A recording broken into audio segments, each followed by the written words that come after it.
the glorious and terrible history of conquest, one name towers above all others. One warrior, one king, one legend. Alexander the Great. Never in all the world was there another like him. Born of a ruthless mother. He believed that she was a consort of some higher being. Educated by a brilliant philosopher. One of the most influential thinkers in the world, Aristotle. Driven by a domineering father. They swiftly drew their swords. Then the blood really flowed. A Macedonian warrior at 14. A general at 18. King at 20. Commanding 40,000 troops, hungry for total war. Leaving a grand legacy and a controversial history that endure to this day.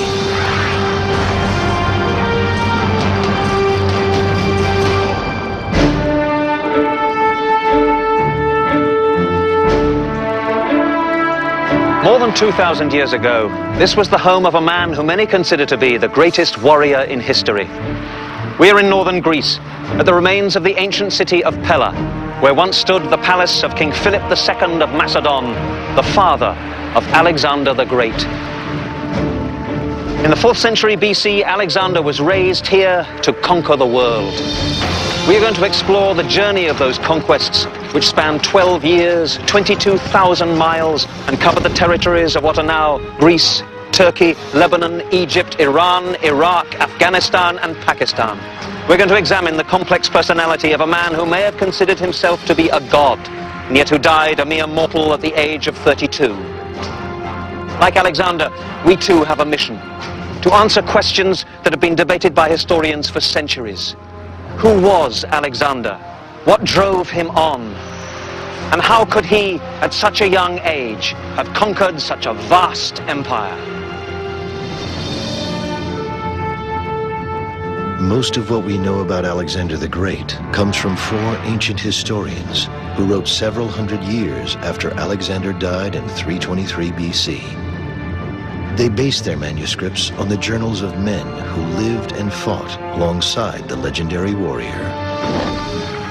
The historians include Arrian, a Greek author and statesman, Diodorus of Sicily, Curtius Rufus of Rome, and the Greek philosopher Plutarch, the only writer to document Alexander's boyhood and devote considerable time to analyzing his character. When a portrait painter sets out to create a likeness, he relies above all upon the face and the expression of the eyes, and pays less attention to the other parts of the body. In the same way, it is my task to dwell upon those actions which illuminate the workings of the soul. And so we begin the astonishing tale of one man whose short life of 32 years gave him historic immortality. It is 356 BC, the year of Alexander's birth. In an area of northern Greece known as Macedonia, or Macedon, King Philip II rules a population that other Greeks consider inferior. We get this impression that the Macedonians are barely literate, that they are boorish, that they are beneath the high level of culture that is exhibited by many Athenians, and furthermore that they're dangerous, as represented by the king, Philip II. But the Macedonians are very wealthy. They control areas filled with gold and silver mines. Philip exploits these riches to the fullest. He assembles, trains, and equips an army that is one of the finest in the world. The reign of Philip was a developing awful shock for them that this disorganized Macedonian kingdom had suddenly become organized. Thanks to the mines, it had enormous economic power. But where there is power, there is also passion. In 357 BC, at age 26, Philip becomes passionately involved with a young woman named Olympias from the Greek region of Epirus. He asks her hand in marriage, and Olympias agrees, to become one of his numerous brides.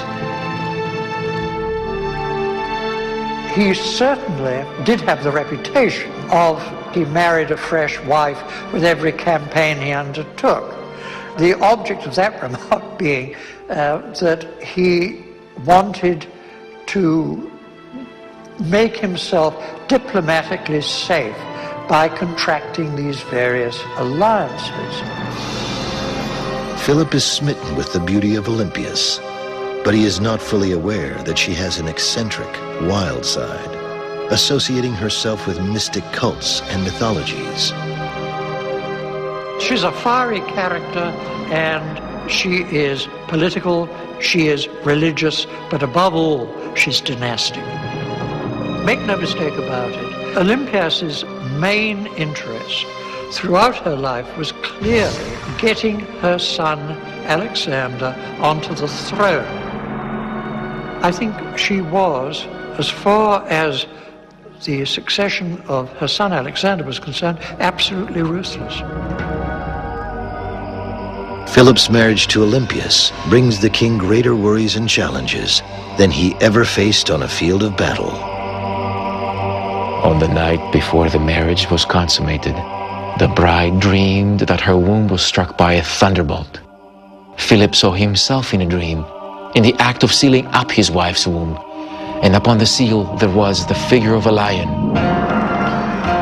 At another time, a serpent was seen stretched out at Olympias' side as she slept. And this weakened Philip's passion and cooled his affection for her. From that time on, he seldom came to sleep with her. Either he was afraid she would cast some evil spell upon him, or else he believed that she was a consort of some higher being. The relationship between Philip and Olympias is destined to be a tumultuous one. Philip himself secretly witnesses the serpent lying in bed with Olympias. The experience concerns him greatly. As the king of all Greek gods, Zeus is frequently represented in the form of a serpent.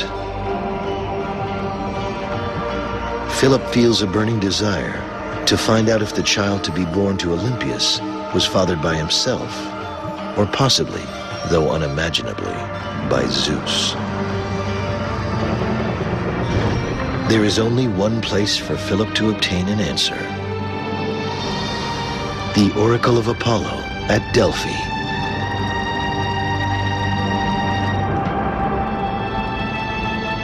This is how Delphi appeared in the 4th century BC, a bustling center of worship, commerce, and athletic competition.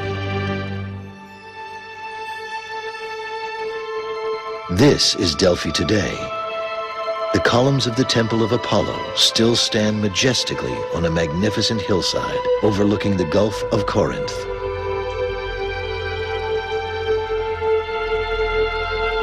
For us, when we hear the word, the Oracle of Delphi, what we understand is the place. The person is the prophet. What she told us was a prophecy. So that's the holy place that is dedicated to Apollo. And Apollo was the sun god, the god of music and poetry. On the other hand, in Delphi, Apollo could tell people the future, so he had that special charisma. Therefore, we call it an oracle.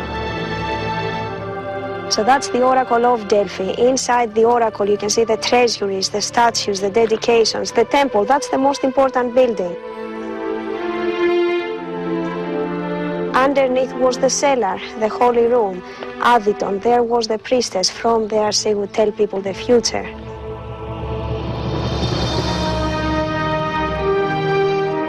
In the months before Alexander's birth in 356 BC, there is only one question that Philip wants to ask the oracle at Delphi.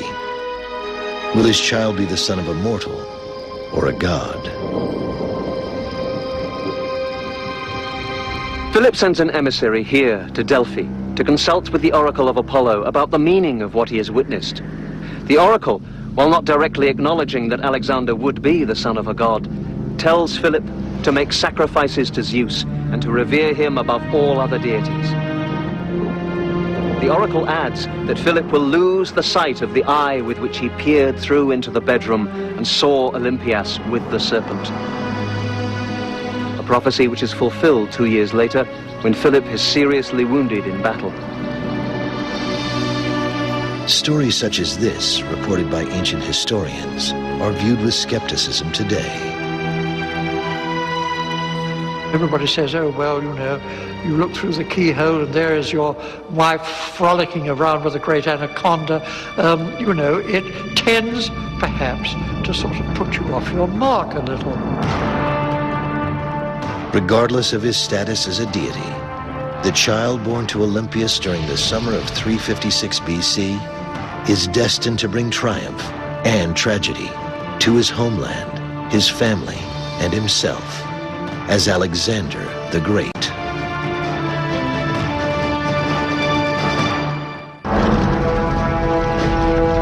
At the time of Alexander the Great's birth in 356 BC, the troops of Philip II are engaged in expanding his kingdom. 2 cities in the Macedonian region of northern Greece are prominent. Aegae, now called Vergina, is the first Macedonian capital and continues to be an active place of ancestral worship, politics, and art. Remains of a large palace still exist, as well as an outdoor theater where celebrations, performances, and athletic competitions are held. In the 4th century BC, Pella becomes the active Macedonian capital and home of King Philip II. This is where Alexander the Great grows up. He lives a life of royalty, but he is by no means a spoiled rich kid. His ambition and curiosity about the world are limitless. Alexander is a boy of incredible intellect. His favorite author is Homer, and he regularly sleeps with a copy of Homer's poems by his bedside. At Pella, he is educated in a school reserved for the children of Macedonian nobility.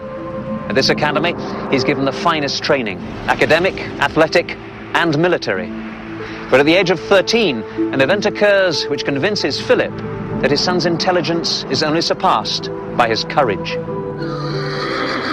There came a day when Philonicus the Thessalian brought Philip a horse named Bucephalus, which he offered to sell for 13 talents. The king and his friends went down to the plain to watch the horse's trials and came to the conclusion that he was wild and unmanageable. Philip ordered it to be led away. But Alexander, who was standing close by, remarked, "What a horse they're losing, and all because they do not know how to handle him or dare not try." Alexander went quickly up to Bucephalus, took hold of his bridle, and turned him towards the sun, for he had noticed that the horse was shying at the sight of his own shadow.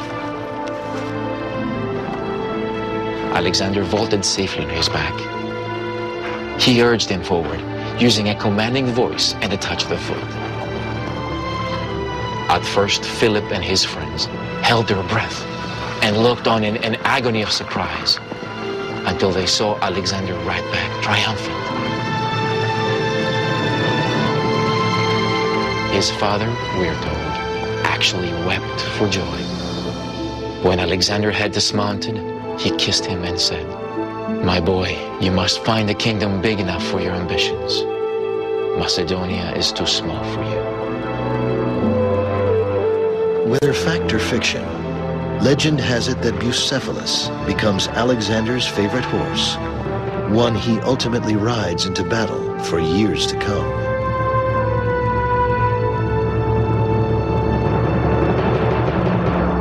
King Philip is so impressed with his son, he decides that the teachers at the Macedonian court do not provide him with the intellectual challenge he deserves.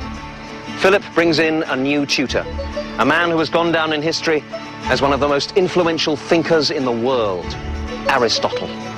Philip also provides his son with a magical environment in which to learn. This is the precinct of the nymphs at Mieza, part of the legendary gardens of Midas. These streams, grottos, and shaded walks were believed to be sacred to the nymphs, mythological goddesses who were the spirits of nature. According to Plutarch, Alexander used to say that his father Philip had given him the gift of life, but Aristotle had taught him how to live well. Each day as a young teenager, Alexander would walk this path towards the cave where Aristotle teaches.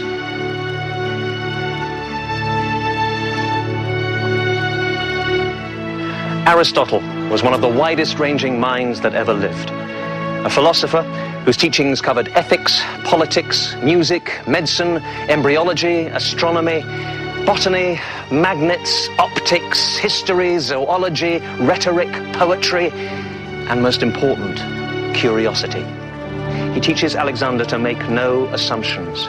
Every situation is different. Organize, analyze the facts before drawing conclusions. Add this to Alexander's natural spontaneity and you have a recipe for genius. It is at this time, when Alexander moves from adolescence into manhood, that he meets Hephaestion, the son of a Macedonian nobleman. Hephaestion ultimately becomes Alexander's closest friend, and many believe an intimate companion. As Alexander was growing into a teenager, both Philip and Olympias were scared that he was growing up as what the Greeks call a gynis, which is a femme homosexual. And in order to put him right, what they both suggested was importing high-class call girls to show him what he should be up to. And it does raise the question of what do you do if you are a slightly feminine youth with an ultra-masculine, heavily bearded, militarily successful, hard-drinking, dominant alpha male father. And it does make one wonder whether the lifelong devotion and friendship that he had with Hephaestion was with the one person with whom he could relax and be himself. What really motivated Alexander, which is, I think, what everyone coming to grips with him has to realize, is he enjoyed the problems involved in putting together a massive army and using that massive army to gain strategic objectives. That's what turned him on. In a sort of brutal way, you could say killing other armies is what really turned him on. And for him, that was much more of a rush than the kind of rush he got from sex. It is believed that the philosophy of Aristotle, the warrior instinct of Philip, and the passion for mythology of Olympias combined to create the extraordinary human being, Alexander. He would soon have his first chance to prove himself on a battlefield, but he would also make an enemy of his own father.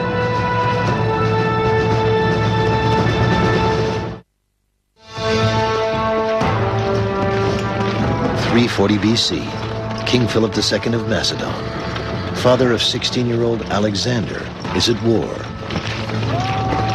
His goal, to control Greece.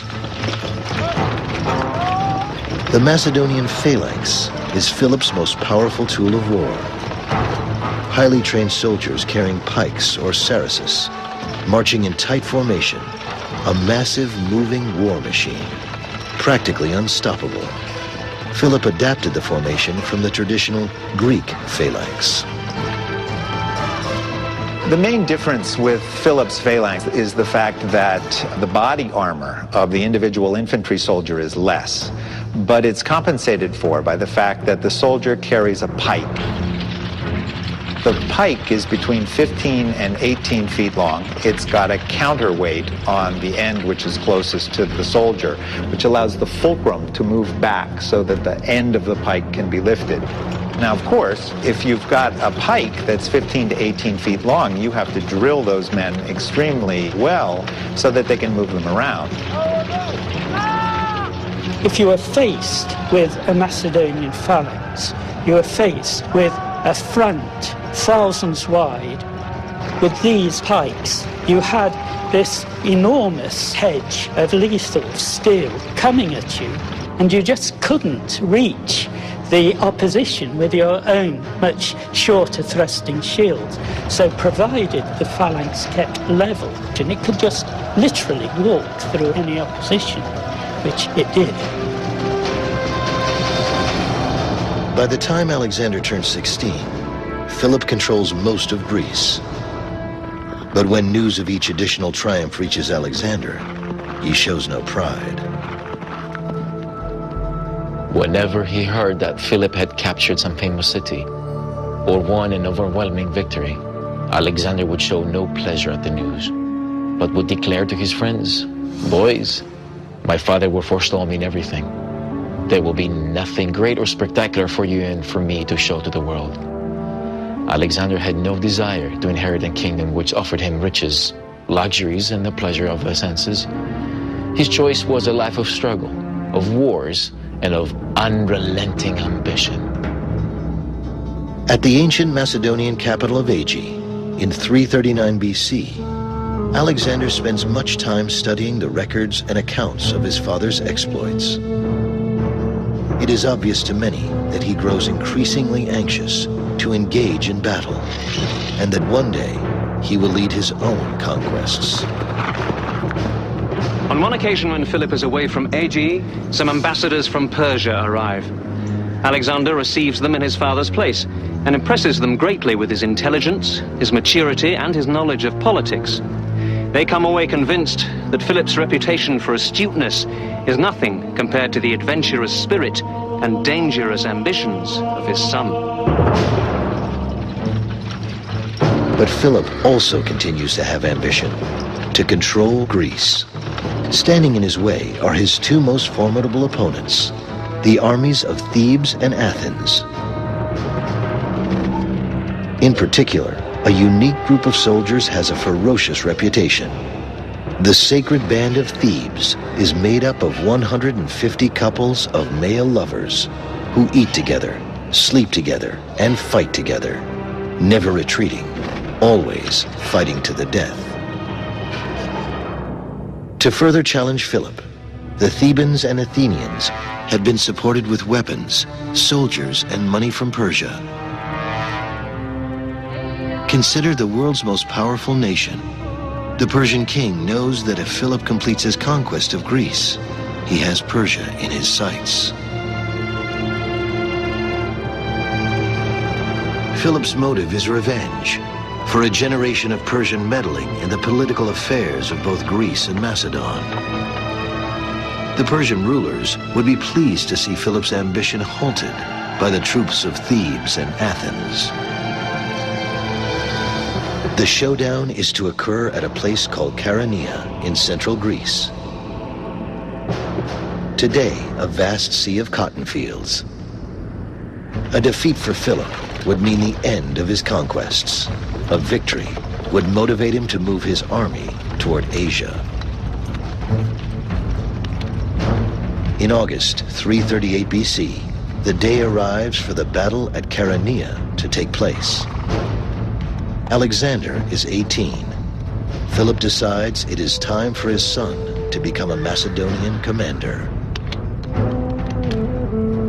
He places him in charge of the companion cavalry, a force of 2,000 horsemen who always perform a key strategic role in Philip's battles, attacking the enemy from a flank position. It is with the battle at Chaeronea that the historian Diodorus begins his accounts of Alexander's life. The armies deployed at dawn, and the king stationed his son Alexander, young in age, but noted for his valor and swiftness of action, on one wing, placing beside him his most seasoned generals, while he himself, at the head of picked men, exercised the command over the other. Individual units were stationed where the occasion required. On the other side, dividing the line according to nationality, the Athenians assigned one wing to the Thebans and kept command of the others themselves. I am standing on the site of the Battle of Chaeronea.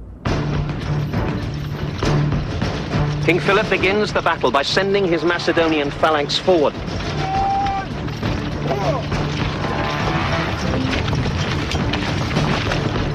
They smash into the Athenian left wing. suddenly, the signal to retreat is given. Now, for a massed phalanx of infantry to move backwards, keeping formation, is an almost impossible achievement, only made possible because these are the finest infantry troops in the world. The Athenians and their allies now move forwards and left across the battlefield towards the apparently retreating Macedonians. But the Thebans, the more disciplined troops, stay where they are, which turns out to be a mistake, because between the Thebans and the allies, a gap opens up, and that gap is seen by Alexander. He's waiting with the cavalry. When he sees that gap, he charges forward, smashes through it. He encircles the Thebans and is able to attack the allies in their flank. At the same time, the Macedonian phalanx now stops and starts to advance. They steamroller through the Athenians, cut them down. 2,000 of them surrender. The Thebans are not so lucky. Completely surrounded by Alexander and his cavalry, they are killed almost to a man.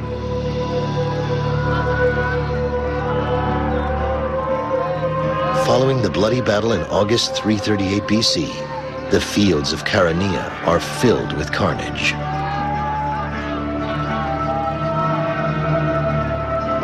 Philip, with the aid of his son, achieves his goal of controlling Greece. The sacred band of Thebes is buried here, underneath the statue of a lion. The Athenian dead were cremated. The Battle of Chaeronea did two things. On a personal level, it proved Alexander to be an efficient and courageous commander of what was probably the finest cavalry force the world has ever seen. Politically, it established Philip's control over Athens and most of the Greek city-states. He could afford to be generous. He offered peace and the release of all prisoners. His terms were accepted. Alexander himself was sent with an honor guard to Athens, bearing the ashes of the Athenian dead. But relations between father and son were about to change. Never again would Philip trust Alexander with so important a task. The Battle of Chaeronea could have been the beginning of a father-son Macedonian dynasty. But the future holds in store a far different fate. One that inspires not mutual respect between Philip and Alexander, but hatred and distrust.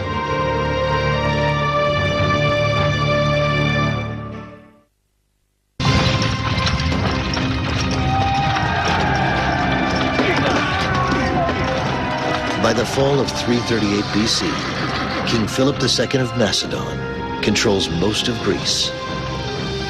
A decisive victory at Chaeronea, in which Alexander plays a significant role defeating the Athenians, gives Macedonian troops respect for a new father-son leadership team. By the time Alexander reaches the age of 18, he has proven himself a worthy successor to his father's throne. He naturally assumes that this palace at Aegae will one day be his to rule and to call home. But a series of events alters those expectations, events prompted not by war, but by love. Within months of his victory at Chaeronea, Philip decides to take another bride. 20-year-old Cleopatra, from an elite Macedonian family, agrees to become his newest bride. I think it came down to the fact that here he is, a middle-aged man, and he finds himself an appropriate young woman who will make a marriage alliance with a strong Macedonian family, and he went for it. Here we've got a guy who's almost 50 taking up with a woman who is, 30 years his younger. So I'll let you draw the conclusions on that. Regardless of his reasoning, Philip's decision to wed Cleopatra creates a major rift with Alexander and his mother Olympias. Should the Macedonian Cleopatra give birth to a male child, the boy would take Alexander's place as legitimate heir to Philip's throne. For Alexander's mother is from Epirus, not part of Macedonia. Alexander, who had been brought up on the Iliad and the flattery of his tutors that he was a second Achilles, fancied himself in the role. On the other hand, there was Daddy, who clearly had prior claim to the job, and now Daddy had remarried and was busy siring children on Cleopatra as fast as he could go. Growing tension between family members comes to a head on the couple's wedding night in the fall of 338 BC. The Macedonians were renowned for their drinking parties, many of which took place right here in the palace. Following the wedding of Philip and Cleopatra, the traditional Macedonian banquet takes place, at which all the men become seriously drunk. Attalus, the bride's uncle, raises a toast, praying that the gods may bless the union with the legitimate heir to the throne. Enraged, Alexander shouts out, "What do you take me for, a bastard?" He hurls a goblet of wine at Attalus. Philip stands, draws his sword, advances across the room towards his son, but he's so drunk that he trips and falls. Alexander jeers at his father, saying, "Here is the man who is planning to cross from Europe into Asia, and he cannot even cross from one table to another."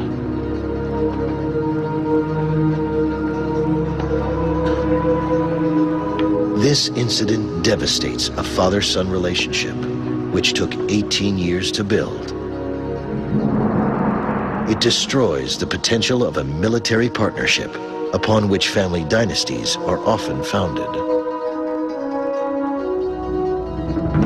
Following the scandalous wedding banquet, Alexander and his mother Olympias go into exile. But Philip soon realizes that the state needs a recognized heir to the throne, and he needs a valuable military commander. He convinces Alexander to return home. But Olympias does not return. Despite the reconciliation, there is no guarantee that Alexander will one day be king. Within a year of Philip's marriage, Cleopatra gives birth to a son.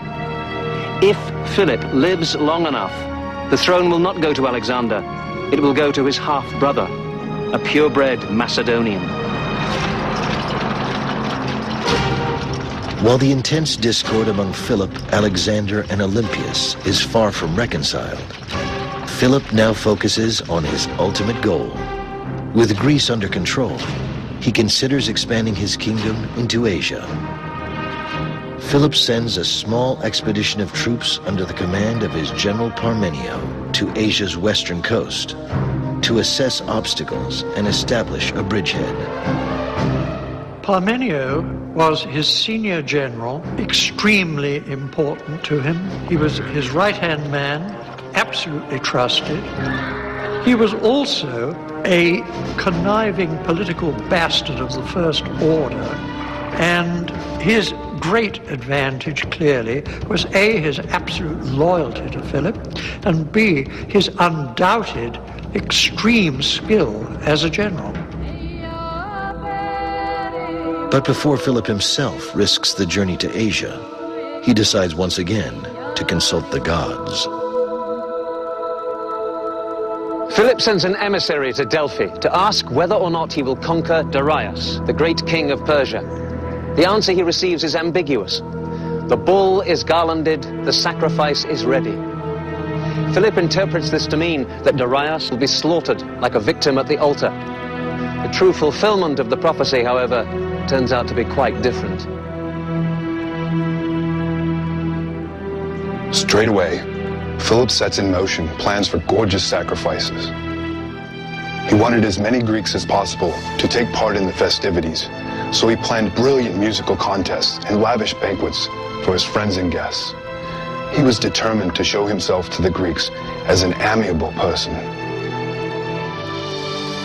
Philip's celebration takes place on the palace grounds of the ancient capital city of Aegae. It is October of 336 BC. This is the theatre in the grounds of the royal palace at Aegae. Here, thousands of Macedonians gather, together with King Philip and Alexander, for a festival in honor of the gods.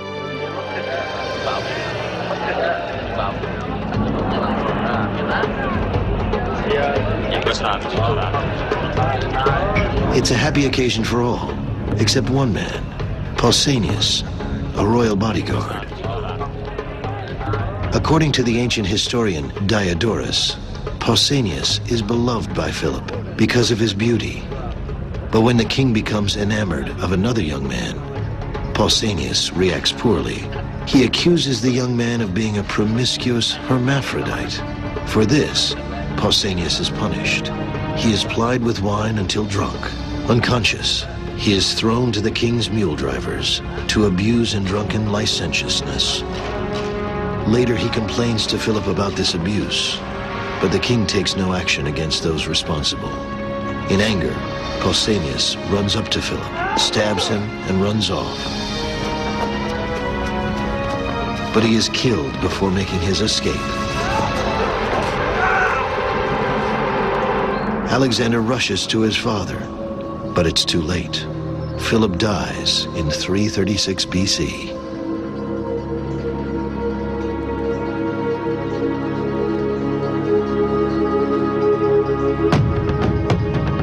Conspiracy theories are immediately considered. Could Philip's wife, Olympias, have been involved to assure her son Alexander inheriting the throne? Could Alexander himself have played a role in planning the assassination? While such issues are investigated, an even more important question of urgency must be decided. Will Greece accept Alexander as its king?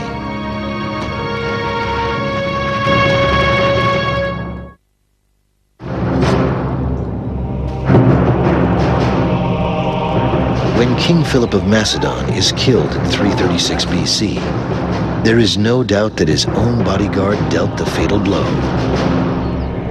But as with modern-day murders attributed to lone assassins, questions arise about others being involved in the assassination plot.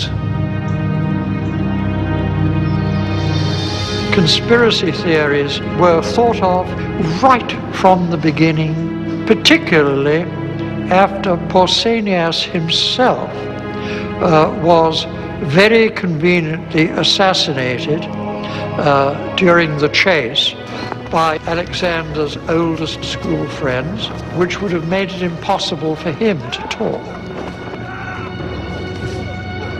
The immediate suspicion fell on Olympias, and through Olympias on Alexander.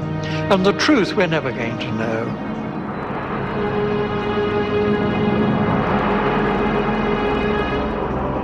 After a ceremonial cremation, Philip's bones and most precious personal possessions are placed inside an elaborate burial chamber, which is then covered with tons of soil. By ancient custom, the higher the mound, the more important the person.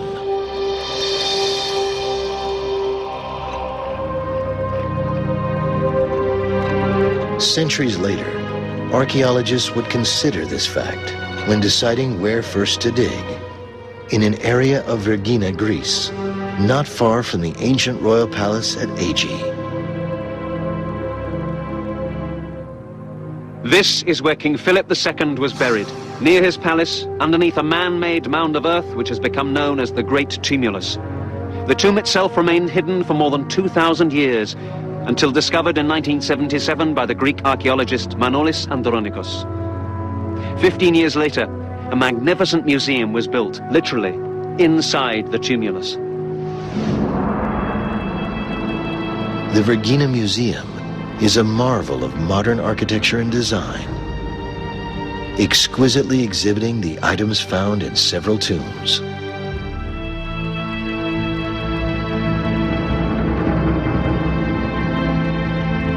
This is the burial chamber of Philip II.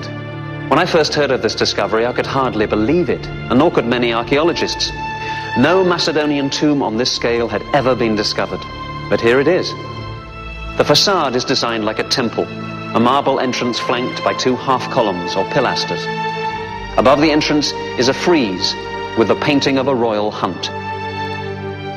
Philip is depicted hunting lion, boar, and other wild animals in a Macedonian forest. Here, a young man on horseback prepares to throw his weapon. This is Alexander himself. To discover the tomb of Alexander the Great's father was remarkable enough.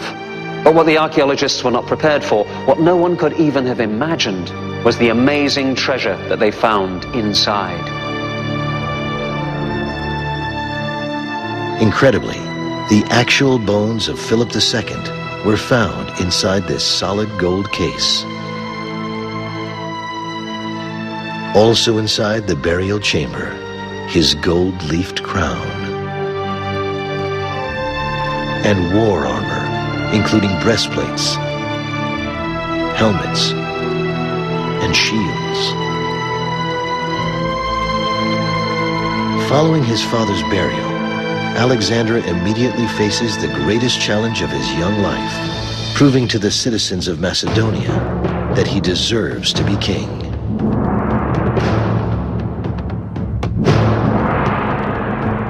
Alexander was only 20 years old when he inherited his kingdom, which at that moment was beset by formidable jealousies and feuds. Alexander's Macedonian advisors feared that a crisis was at hand and urged the young king to leave the Greek states to their own devices and refrain from using any force against them. Alexander, however, chose the opposite course and decided that the only way to make his kingdom safe was to act with audacity and a lofty spirit. He was certain that if he were to yield even a fraction of his authority, all his enemies would attack him at once. Within 6 months, Alexander leads the Macedonian army to regain control of Greece, earning the respect of his troops with decisive, courageous direction.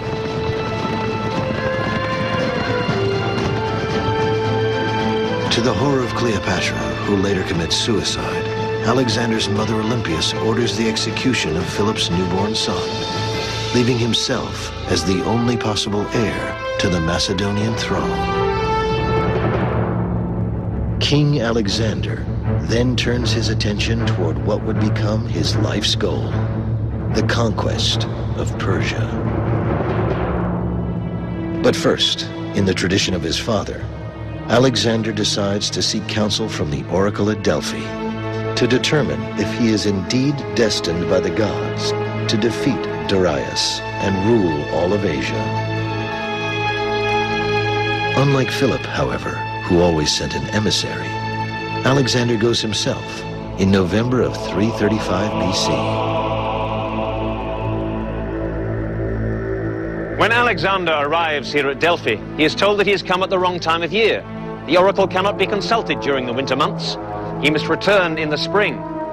Alexander, not being one to take no for an answer, goes to the priestess and tries to drag her by force here to the temple. At last, overcome by his persistence, she cries out, "You are invincible, my son." When he hears this, Alexander declares that he needs no other prophecy. He has obtained the answer he was seeking. As with many stories describing Alexander, it is difficult to separate myth from reality in the accounts of his visit to Delphi. But Alexander's passionate desire to please the gods and seek their guidance is a recurring theme in his life. As he is about to embark on what will be a 12-year journey, Alexander may or may not have a notion that he himself has some form of deified lineage.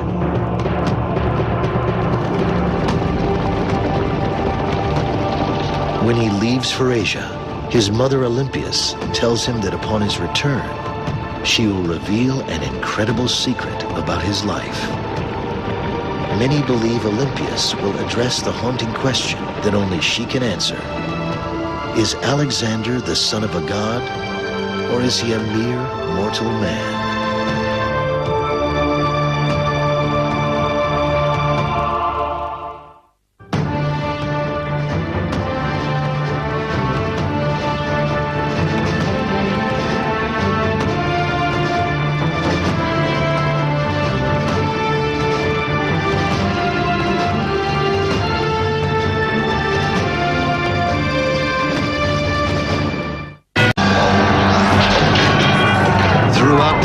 glorious and terrible history of conquest, one name towers above all others. One warrior, one king, one legend. Alexander the Great. Never in all the world was there another like him. Born of a ruthless mother. He believed that she was a consort of some higher being. Educated by a brilliant philosopher. One of the most influential thinkers in the world, Aristotle. Driven by a domineering father. They swiftly drew their swords. Then the blood really flowed. A Macedonian warrior at 14. A general at 18. King at 20. Commanding 40,000 troops, hungry for total war.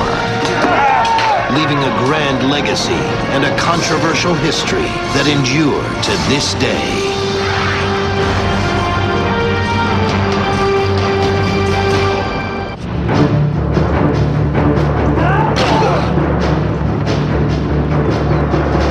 The year is 334 BC. King Philip II of Macedon is dead, assassinated by his own bodyguard. Conspiracy theories suggest that his wife Olympias and son Alexander may have been involved, but no one can say for certain. Alexander, at age 20, becomes king and wastes no time asserting his authority. He chooses to continue a massive offensive his father had begun, the conquest of Asia, and the defeat of the most powerful ruler on earth, Persian king Darius. He really had no choice but either to withdraw that force or reinforce it and have a full-scale war of annexation, which was, of course, the alternative that he chose. I don't think he ever thought of anything else. And I don't think, even from the beginning, that there was any limit on his ambition of conquest. Alexander's invasion starts with a daunting logistical maneuver, transporting his army of 40,000 across the body of water separating Europe and Asia, the Hellespont. Today, the Hellespont is known as the Dardanelles. Ferry boats travel back and forth across the strait. Here, Alexander's troops cross into Asia, transported on an assortment of man-powered rowing vessels. Moving such a massive force is fraught with peril due to the possibility of foul weather and the fact that the navy of Persian King Darius is 3 times as large. This is the Asian shore of the Hellespont. The current here is strong and the winds can be brutal. Alexander's ships could be very vulnerable to naval attack as they ferry the army across. But Alexander has 2 strokes of luck. The weather is fine and the huge Persian fleet is far away, quelling a revolt in Egypt. Alexander doesn't hesitate. He's been dreaming of this moment, leading his troops into Asia to begin the conquest of the Persian Empire. He sets sail, halfway across, sacrificing a bull to the sea god Poseidon. He's first to set foot on the Asian shore, hurling a spear into the sand, claiming to receive Asia from the gods. He's not aware that nearby, the forces of Darius are gathering, determined that this should be Alexander's first and last trial of strength. Persian King Darius considers young Alexander an upstart, to be quickly vanquished. The Persian ruler chooses not to waste his time commanding the troops himself. Instead, he sends his most trusted general Memnon, a Greek mercenary, who chooses a battleground where the terrain will work in his favor, the Granicus River. This is the Granicus today. In Alexander's time, it is 3 times as wide and deep.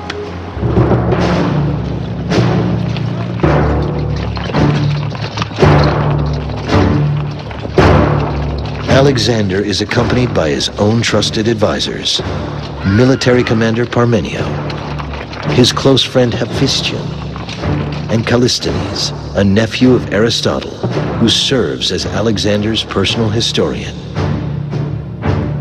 On the high opposite bank of the Granicus River, the Persian army waits. With 20,000 cavalry and 20,000 infantry, many of them Greek mercenaries. Greek author and General Arrian wrote about Alexander's first test of will. Parmenio came to Alexander and argued, "We cannot take the army across the river on a broad front. A failure in our first action will at once have serious consequences and will put at risk the result of the whole war." Alexander replied, "I know that, Parmenio, but I would be ashamed if I could cross the Hellespont easily and then found that this little stream could prevent us from crossing. It does not fit in with the way I react when I meet danger." Alexander proceeds to organize his army for a bold attack, one that many military leaders might consider foolhardy. Alexander plays a key role in the offensive, brazenly wearing a white-plumed helmet, marking him as the prime target of every enemy soldier. Alexander's battle strategy at the River Granicus utilizes tactics he learned from his father. Thousands of highly trained soldiers on foot and horseback would boldly cross the river and meet the Persians head-on.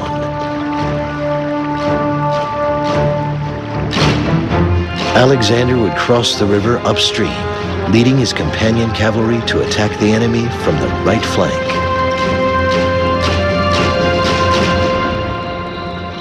There was a profound hush as both armies stood for a while motionless on the brink of the river, as if in awe of what was to come. Then Alexander himself, at the head of the right wing of the army, with trumpets blaring and the shout going up to the god of battle, moved forward into the river.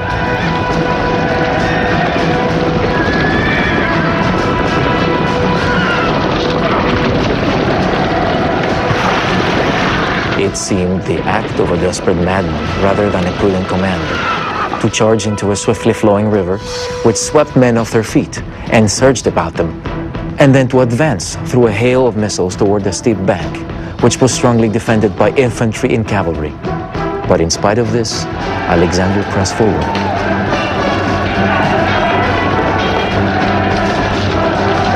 He was foolhardy, but there was a method in his madness. One of the things about leading from the front rather than the rear is that it really makes people follow you. You're not asking them to do anything that you're not doing yourself. There are many historical accounts about what happened here at the Granicus. Suspiciously, none of them agree except that it was an extremely hard-fought battle. It may be that Alexander's first assault against the Persian bank was beaten back, and he was forced to change his tactics. In propaganda terms, this initial defeat would be disastrous, so perhaps it was hushed up. From a military point of view, it would seem suicidal to send men against determined opposition across this river and up that bank. But it seems that that is exactly what Alexander did. And it may be that the hard-fighting Macedonians, with the advantage of their long pikes, did manage to get a foothold up there. When Alexander reaches the opposite riverbank, he leads a cavalry charge. Alexander is struck on the helmet. He loses his spear and is handed another. He is in the act of killing one Persian noble when another one raises his sword to strike down at Alexander. Just in time, his arm is severed by a Macedonian sword stroke. The Persians, by pulling their forces away from the riverbank, have weakened their center, and now the Macedonians can cross the river in strength. Squeezed between the pikes of the phalanx and Alexander's cavalry, the Persians break and run. Against all odds, Alexander defeats the Persian army at Granicus.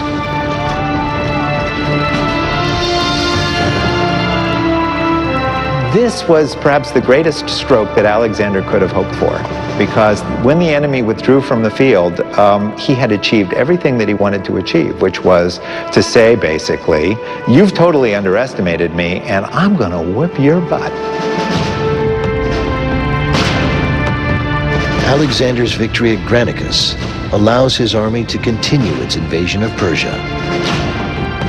General Memnon survives the battle and reports to Persian King Darius, who determines that the next time the two forces meet, he personally will command the Persian troops.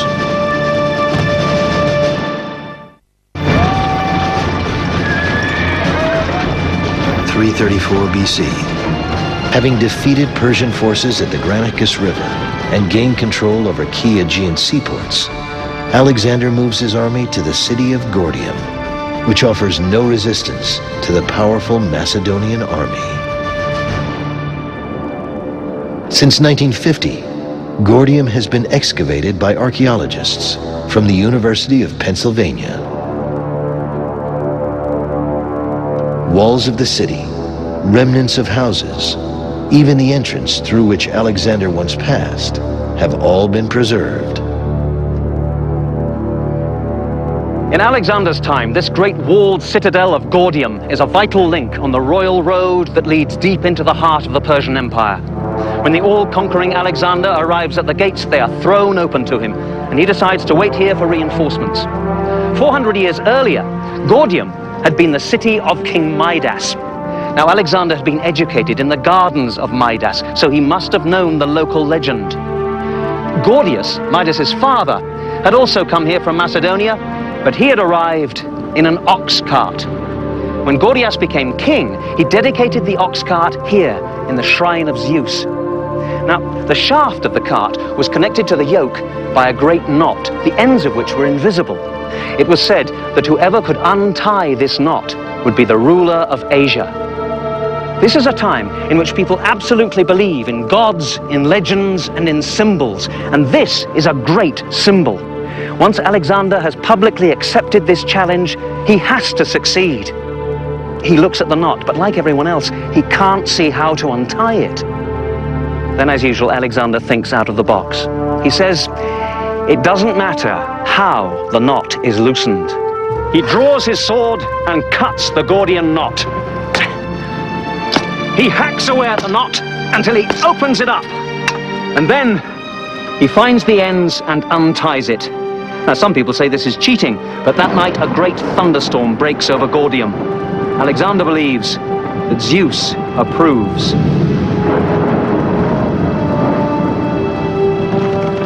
Some modern-day historians believe Alexander's experience at Gordium reflects his mastery of the art of public relations as much as his religious fervor. Alexander was a master at the photo op. When there was a time when he could use it for propaganda purposes or for PR purposes, he did it. And he used it primarily to impress his army, but also to impress the people over whom he was to rule. For Alexander's troops, there has never been a time of higher troop morale. But the most difficult tests are yet to come. Upon leaving Gordium, Alexander heads south when he learns that Persian King Darius is personally leading a massive army towards Issus to halt Alexander's conquest. Darius's troops have been estimated to number 600,000, but most historians agree that 60 to 100,000 is far more likely. Nevertheless, Alexander's troops, 30 to 40,000 strong, are severely outnumbered. Despite the advantage the size of his army provides him, Darius seeks counsel from one of his most trusted generals. Roman historian Curtius Rufus described the encounter. Persian King Darius turned to Charidemus, who was an experienced soldier, and proceeded to ask whether he was well enough equipped to crush his enemy. Charidemus answered, "Your magnificent army can strike terror into your neighbors. It gleams with purple and gold. The Macedonian lion is certainly coarse and inelegant, but protects behind its shield, tough densely packed soldiers. When they are tired, the earth is their bed, and their sleeping time is of shorter duration than the darkness. What you need is strength like theirs. Send off your gold and silver and hire soldiers. Darius, unable to take the truth, had Charidemus dragged off to execution.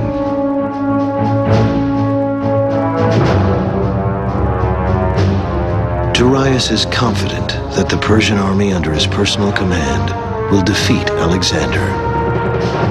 But to give himself even greater advantage, Darius makes a strategic move that takes Alexander by surprise. The Macedonians anticipate Darius attacking from the south. Alexander moves his forces south from his Issus base camp to await the Persian army. But then, Alexander receives startling news. Undetected, Darius moves his army north through a mountain pass and captures Issus, severing Alexander's supply lines. Darius is now preparing to attack from the north. Alexander has no choice but to reverse his direction. It is November 333 BC, when Alexander finds his enemy waiting on the opposite bank of the river Pinarus, where it meets the Mediterranean Sea. This is the location today, the shoreline to the west and the hills to the east.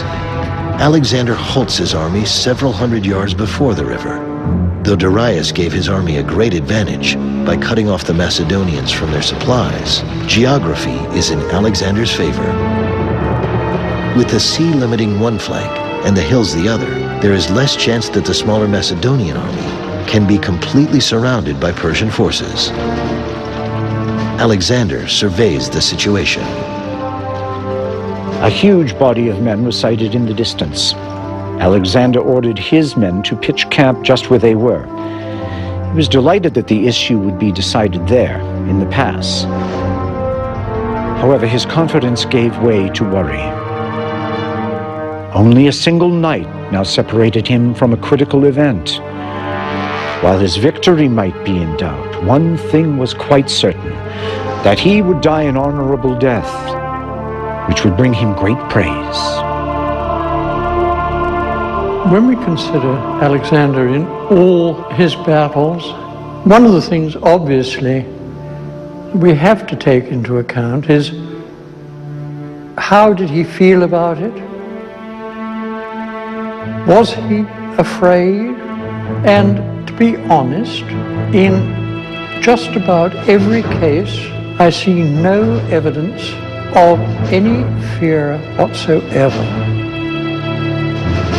Did he have any fears? He may have had fears.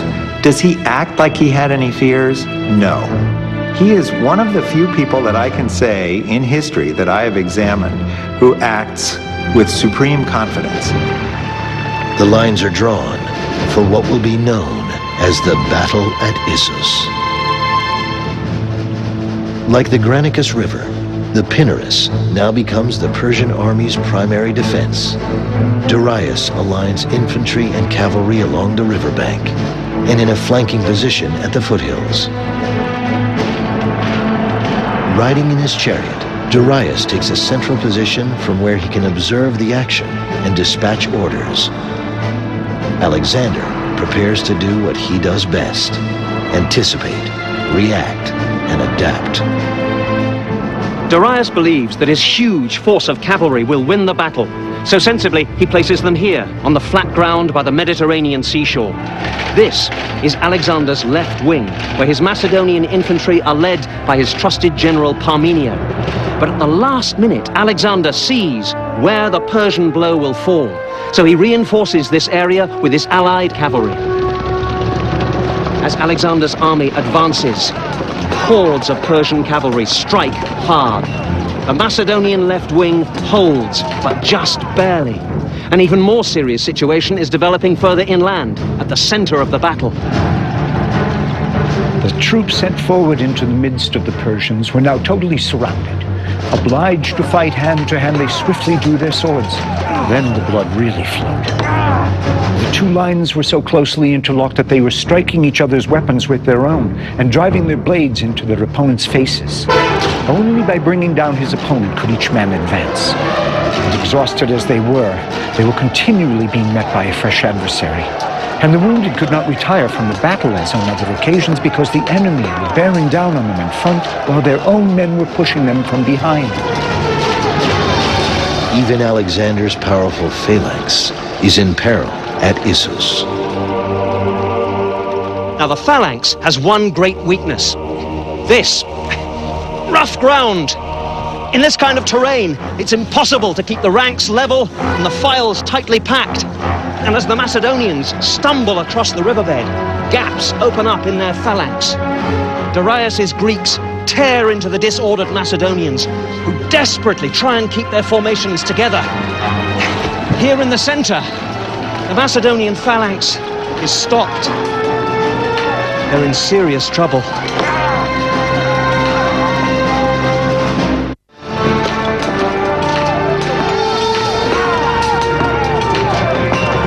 The Battle of Issus in November of 333 BC is critical to Alexander's conquest of Asia, but his army is outnumbered by the forces of Persian King Darius.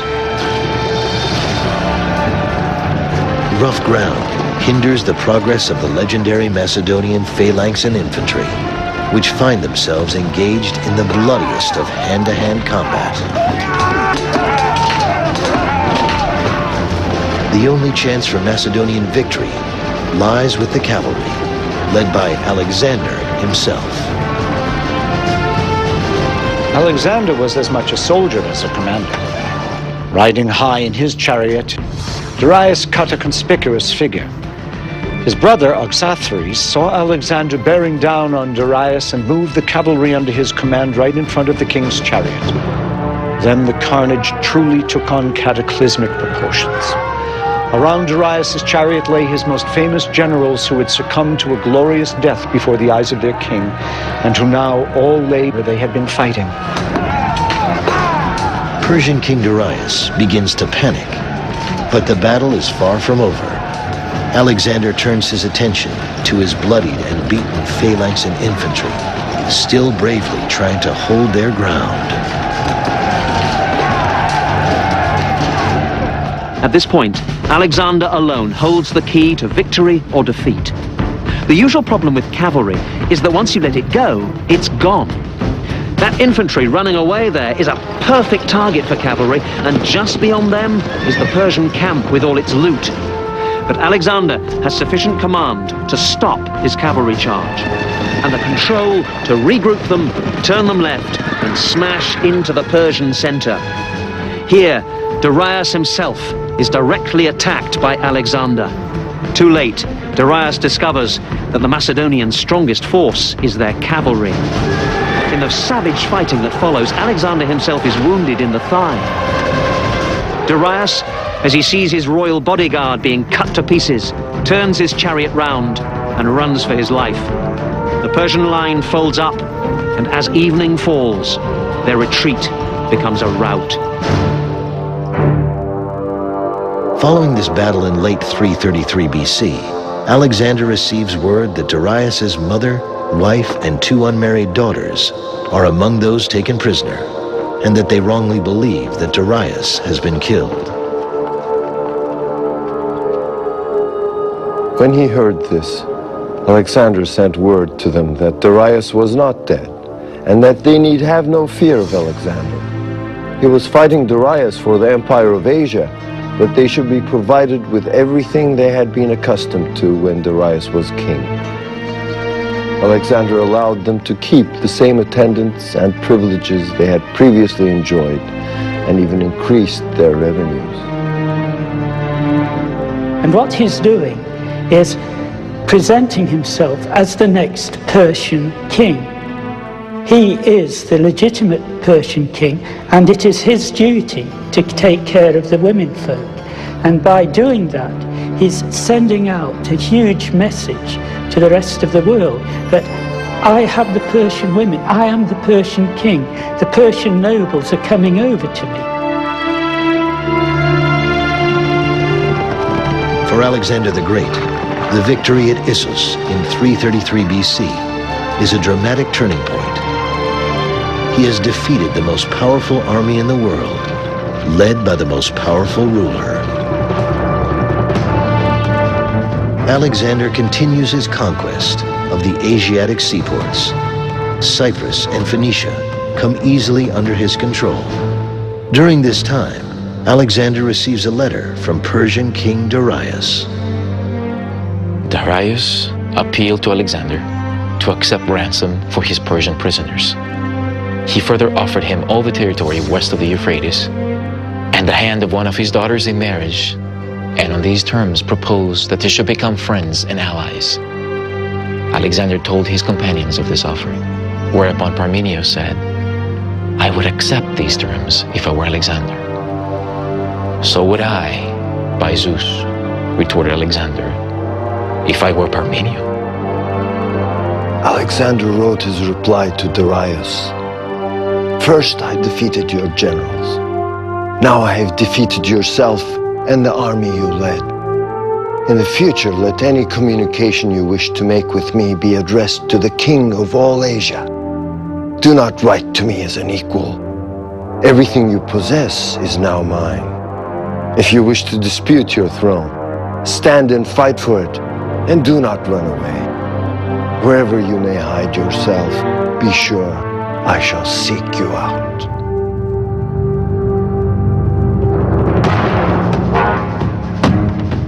Alexander, his communications with Darius only fueling his desire for conquest, leads his army toward the naval center of Tyre.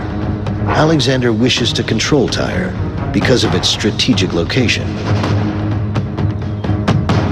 The older part of the city is on the mainland, but a half a mile offshore is a heavily walled, impregnable island, also considered part of Tyre. I'm standing on the southern edge of the island of Tyre.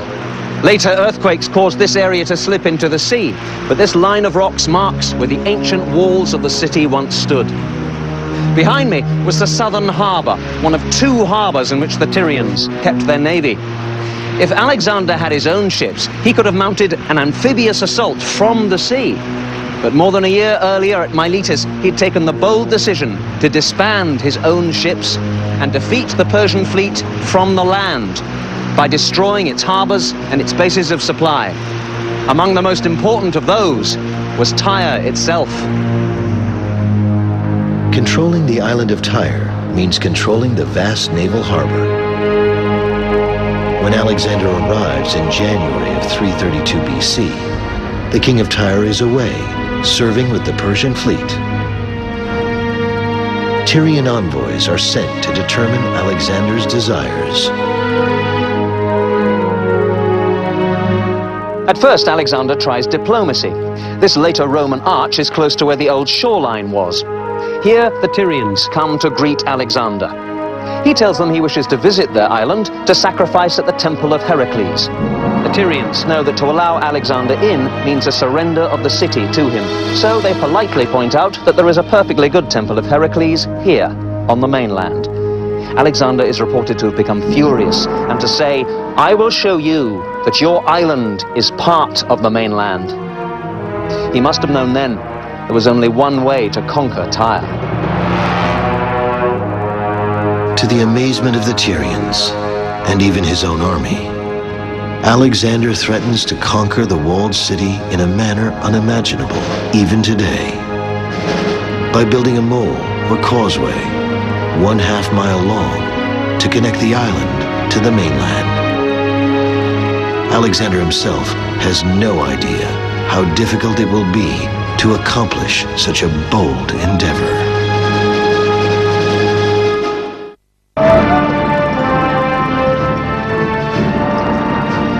When Alexander the Great encounters unexpected resistance to his desire to conquer the walled island of Tyre, his plan of action to build a mole or causeway, allowing him to lay siege to the city, bewilders even his own men.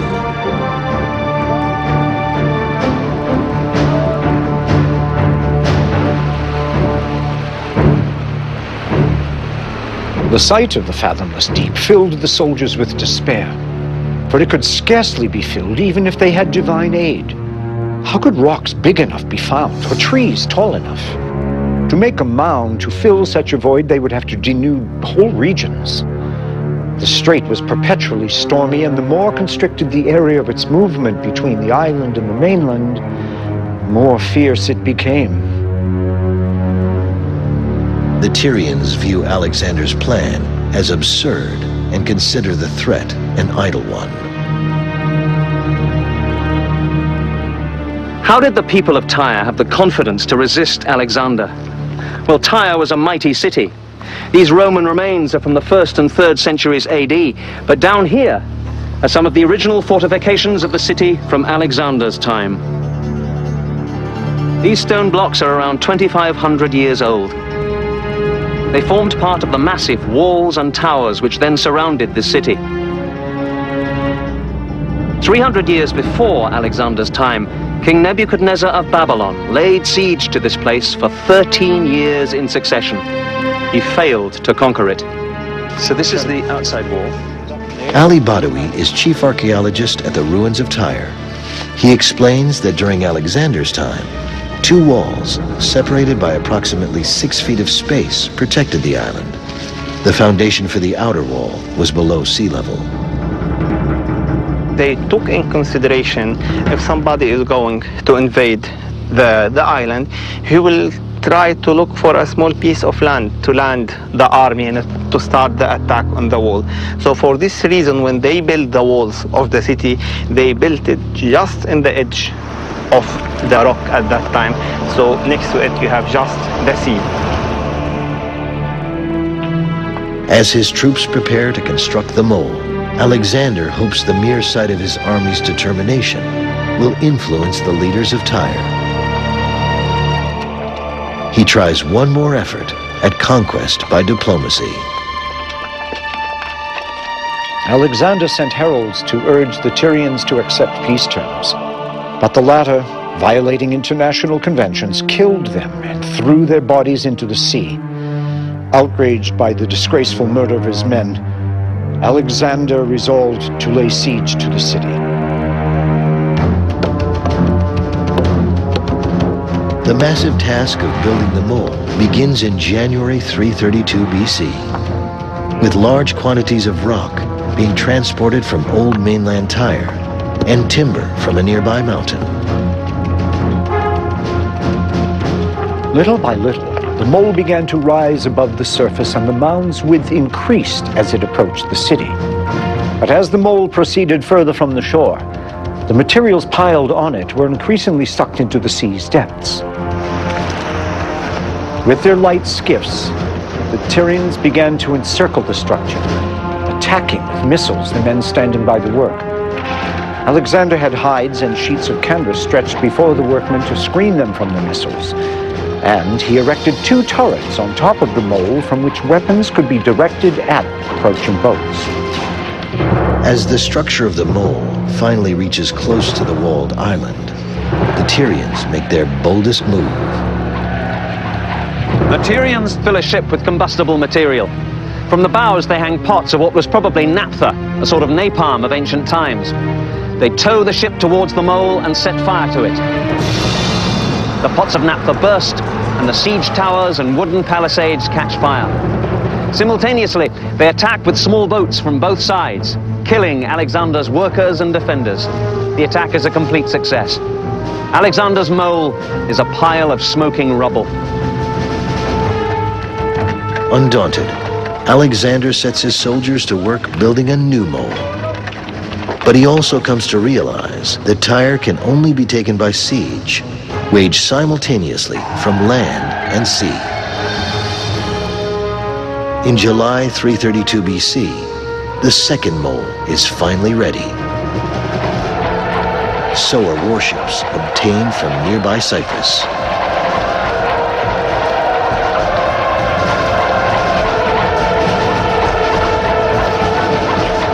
As the Macedonian infantry attacks the walls of Tyre from the mole, Alexander leads forces across gangways from the ships. A Macedonian commander named Admetus leads the assault and pays for it with his life. Alexander himself takes his place, and after bitter fighting, his men break through and gain a small part of the wall. It is all they need. I am standing on the inner defensive walls of Tyre, and here, sure enough, the archaeologists have found a small breach in the wall. They believe that it is in this place that the Macedonians poured through the defenses. They cut down the exhausted Tyrians, drove them north into the main part of the city. Attacked from the land and the sea, Tyre could not hold. The siege of Tyre by Alexander's troops takes 7 months. Truth of the matter is that in the end, he went through with it because he was damn well not going to be beaten, because they had really irritated him past belief, and because he was going to sacrifice in that damn temple if he had to kill 10,000 people to do it. Some Tyrians made a hopeless last stand at their citadel, the Agonorium. Others fled for their lives here to the Temple of Heracles. Like most ancient sites, this one has been built over. A medieval cathedral was constructed on top of it. But down here was the old temple. Here, Alexander comes to finally make his sacrifice to Heracles after 7 bloody months. Those found in here are spared. But outside these walls, a terrible massacre takes place. 8,000 Tyrians are slaughtered, 30,000 more sold into slavery. Today, this roadway is built literally on top of the mole, constructed by order of Alexander. His unrelenting, successful siege of Tyre sent a message to every other city in the path of his future conquests. What Alexander proves is that if he believes something is strategically necessary, he will stay at it and fight for as long as it takes in order to attain that goal. Conquering the walled island city of Tyre has gone down in history as one of the most incredible achievements of any army. Alexander, more confident than ever in the abilities of his troops and himself, continues toward the goal of defeating King Darius and conquering Persia. But first, he sets out to discover something even more personally significant. Proof that he is not only a man, but a god.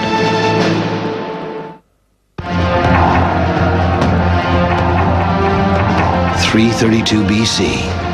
Following a 7-month siege, Alexander has achieved what most would consider impossible: the conquest of the walled island city of Tyre, by building not one, but 2 half-mile-long causeways. With the Aegean seaport under his control, Alexander confidently leads his army into Egypt. There, he is given the title of Pharaoh, by tradition making him both a king and a son of Ra, or God. After traveling through Heliopolis and Memphis, Alexander comes upon a shoreline so magnificent, he envisions a grand seaport. Alexandria is the first of more than 30 cities founded by Alexander in his own name. But why here? Well, it's an excellent location between Lake Mareotis and the Mediterranean Sea. It has a mild, healthy climate and an excellent natural harbor, deep and well sheltered, further improved when Alexander commands the offshore island of Pharos to be connected to the mainland by a mole.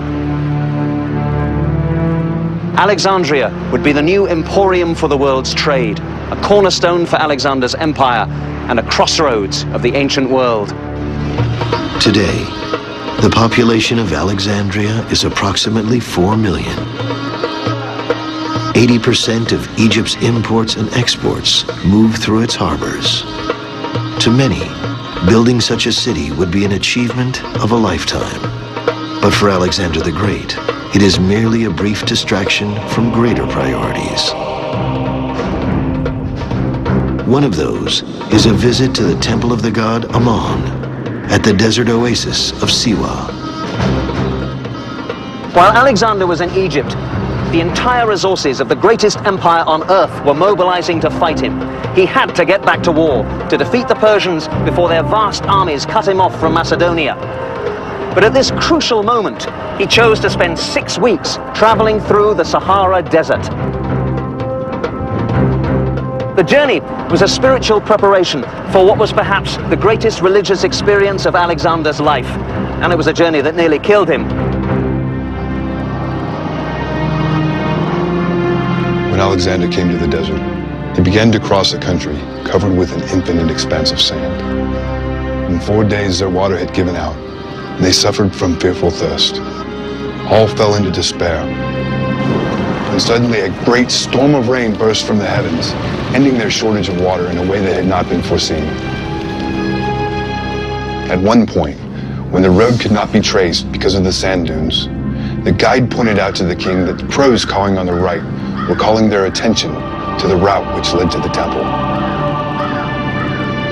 Alexander took this as an omen, and thinking that the god was pleased by his visit, pushed on with speed.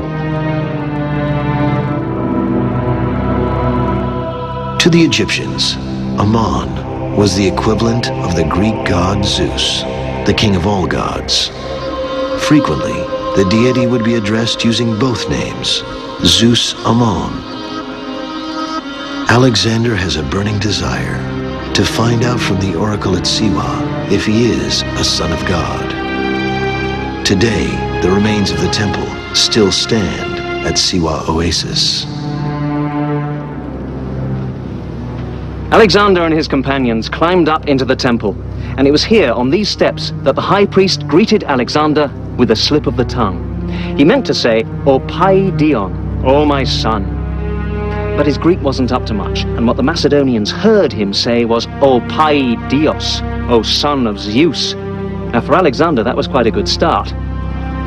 The sayings of the oracle were usually delivered in this courtyard, but Alexander was too important a guest for a public show. Besides, he had some very private questions, so he alone was allowed to question the god directly and enter the inner chamber.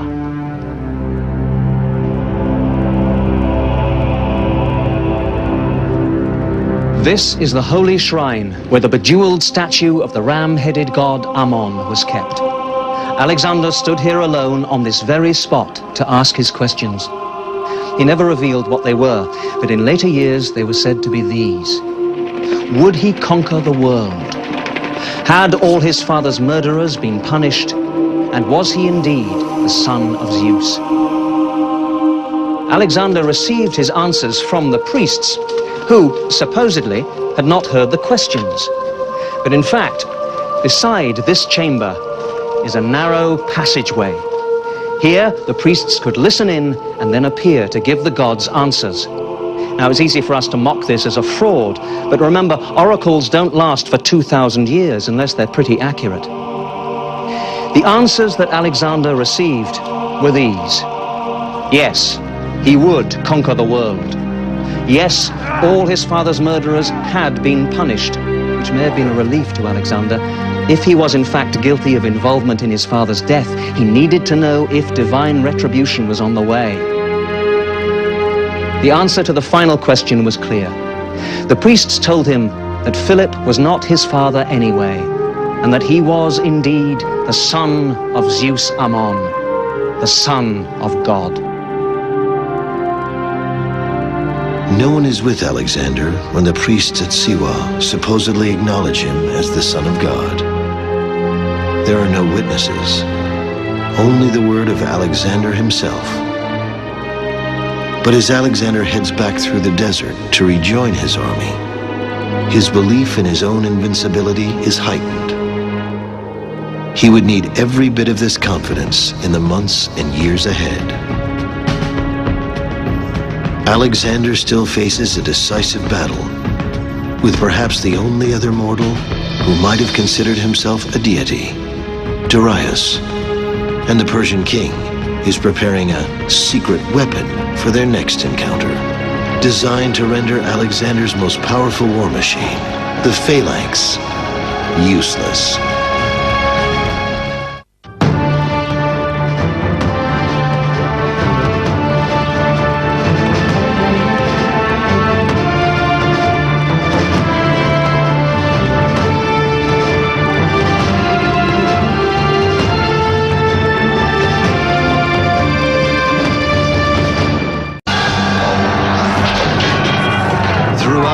glorious and terrible history of conquest, one name towers above all others.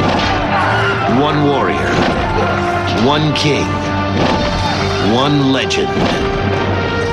Alexander the Great. Never in all the world was there another like him. Born of a ruthless mother. He believed that she was a consort of some higher being. Educated by a brilliant philosopher.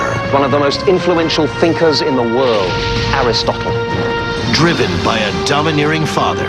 They swiftly drew their swords. Then the blood really flowed. A Macedonian warrior at 14. A general at 18. King at 20. Commanding 40,000 troops, hungry for total war. Leaving a grand legacy and a controversial history that endure to this day.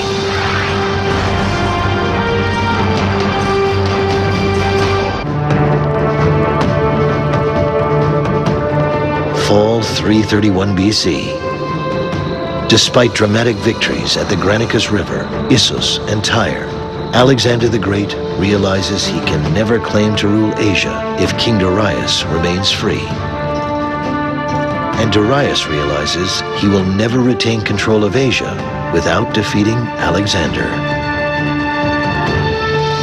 The two commanders know an ultimate showdown must take place.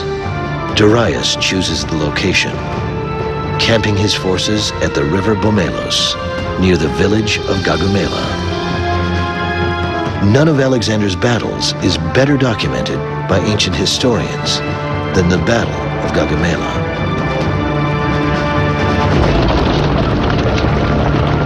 Darius assembled his forces and made everything ready for battle. He had fashioned swords and lances much longer than his earlier types. He had also constructed 200 scythe-bearing chariots, well designed to astonish and terrify the enemy. From each of these were projected out, beyond the trace horses, scythes nearly 1 meter in length, presenting their cutting edges to the front.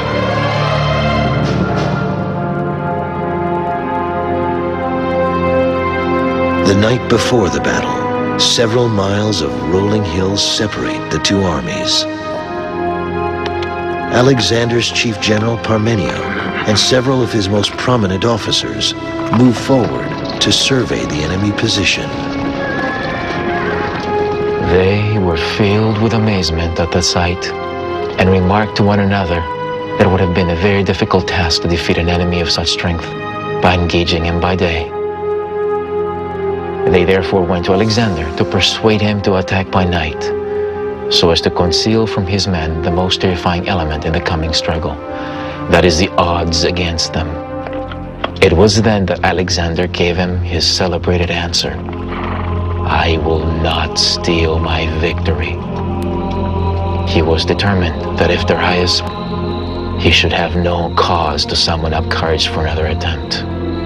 He was not to be allowed to blame darkness and night for his failure on this occasion, as at Issus he had blamed the narrow mountain passes and the sea.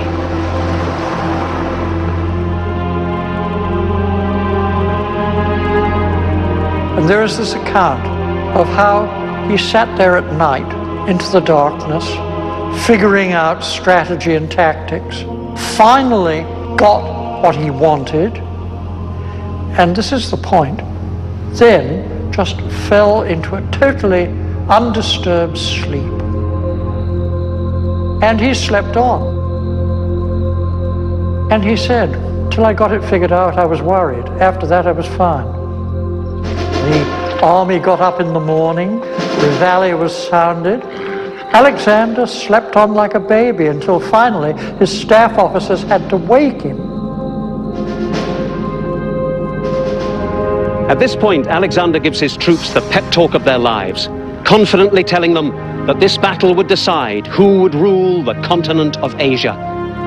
On the other side of the battlefield, the Persian king Darius is giving a speech of his own. But his mood is more of desperation than of confidence. He tells his troops, "Today will consolidate or terminate an empire greater than any age has seen. Now, it is not glory for which you must fight, it is survival. Our backs are to the wall. I beg you by our country's gods, deliver the Persian people and its honor. from the depths of disgrace.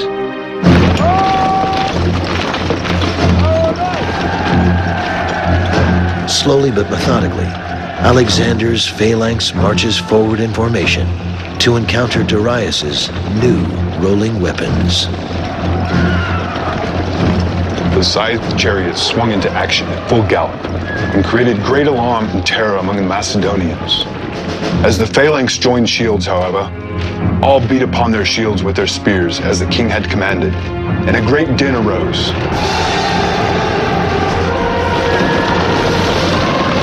In some instances, the horses were killed by javelin casts, and in others they rode through and escaped. But some of them, using the full force of their momentum and applying their steel blades actively, wrought death among the Macedonians in many and various forms. They severed the arms of many, shields and all, and in no small number of cases, cut through necks and sent heads tumbling to the ground with the eyes still open and the expression of the countenance unchanged. And in other cases, they sliced through ribs with mortal gashes and inflicted a quick death. Facing a king and his army, fighting with superhuman strength and passion to retain control of Asia, Alexander's soldiers find themselves, for the first time, struggling not to win, but simply to survive. The situation looks horribly bleak for the Macedonian general Parmenio, who heroically attempts to maintain order in a valiant struggle with his infantry. He realizes there is only one person who has the capacity to turn the tide of battle, Alexander himself. But Alexander is preoccupied, personally fighting his way toward the chariot bearing King Darius. Alexander has sighted his adversary through the ranks of cavalry, who were closely massed to guard the lofty chariot in which he stood. The bravest stood fast and were slaughtered in front of their king. They fell upon one another in heaps. As for Darius, all the horrors of the battle were now before his eyes. It had become difficult to turn his chariot around and drive it away, since the wheels were encumbered and entangled with bodies. The king abandoned his chariot and his armor, mounted a mare and rode away. It is believed that he would not have escaped at the moment had not Parmenio sent another party of horsemen, begging Alexander to come to his rescue. When this news was brought to Alexander, he turned back again from further pursuit, and wheeling round with the companion cavalry, led them with great speed against the right wing of Darius's horsemen. Then ensued the most obstinately contested cavalry fight in the whole engagement. Here about 60 of Alexander's companions fell, but Darius's troops were overcome by Alexander, and as many of them as could force their way through his ranks fled with all their might.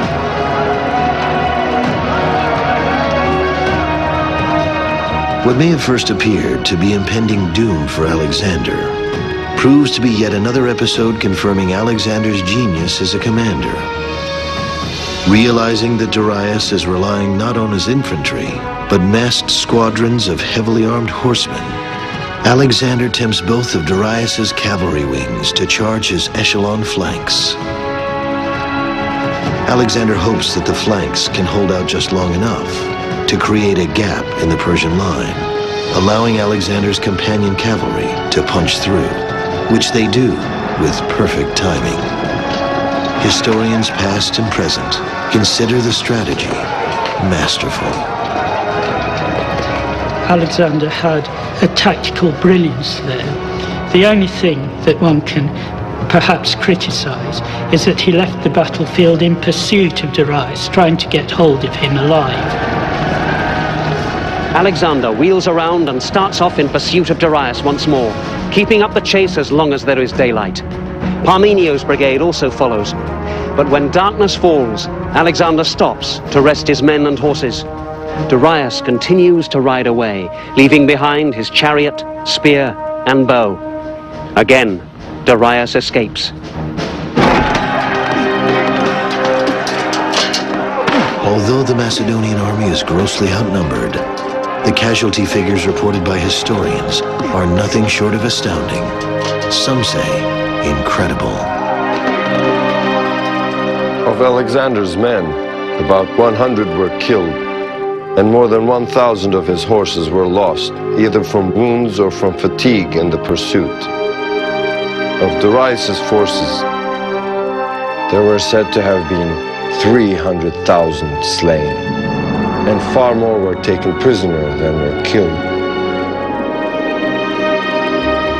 The Battle of Gaugamela leaves no doubt that Persia is now under Alexander's control. But of far greater importance for the warrior king is the capture of King Darius. Alexander knows Darius will be far more valuable governing Persia under his command than as a deceased ruler. But would he be able to capture the fallen king alive?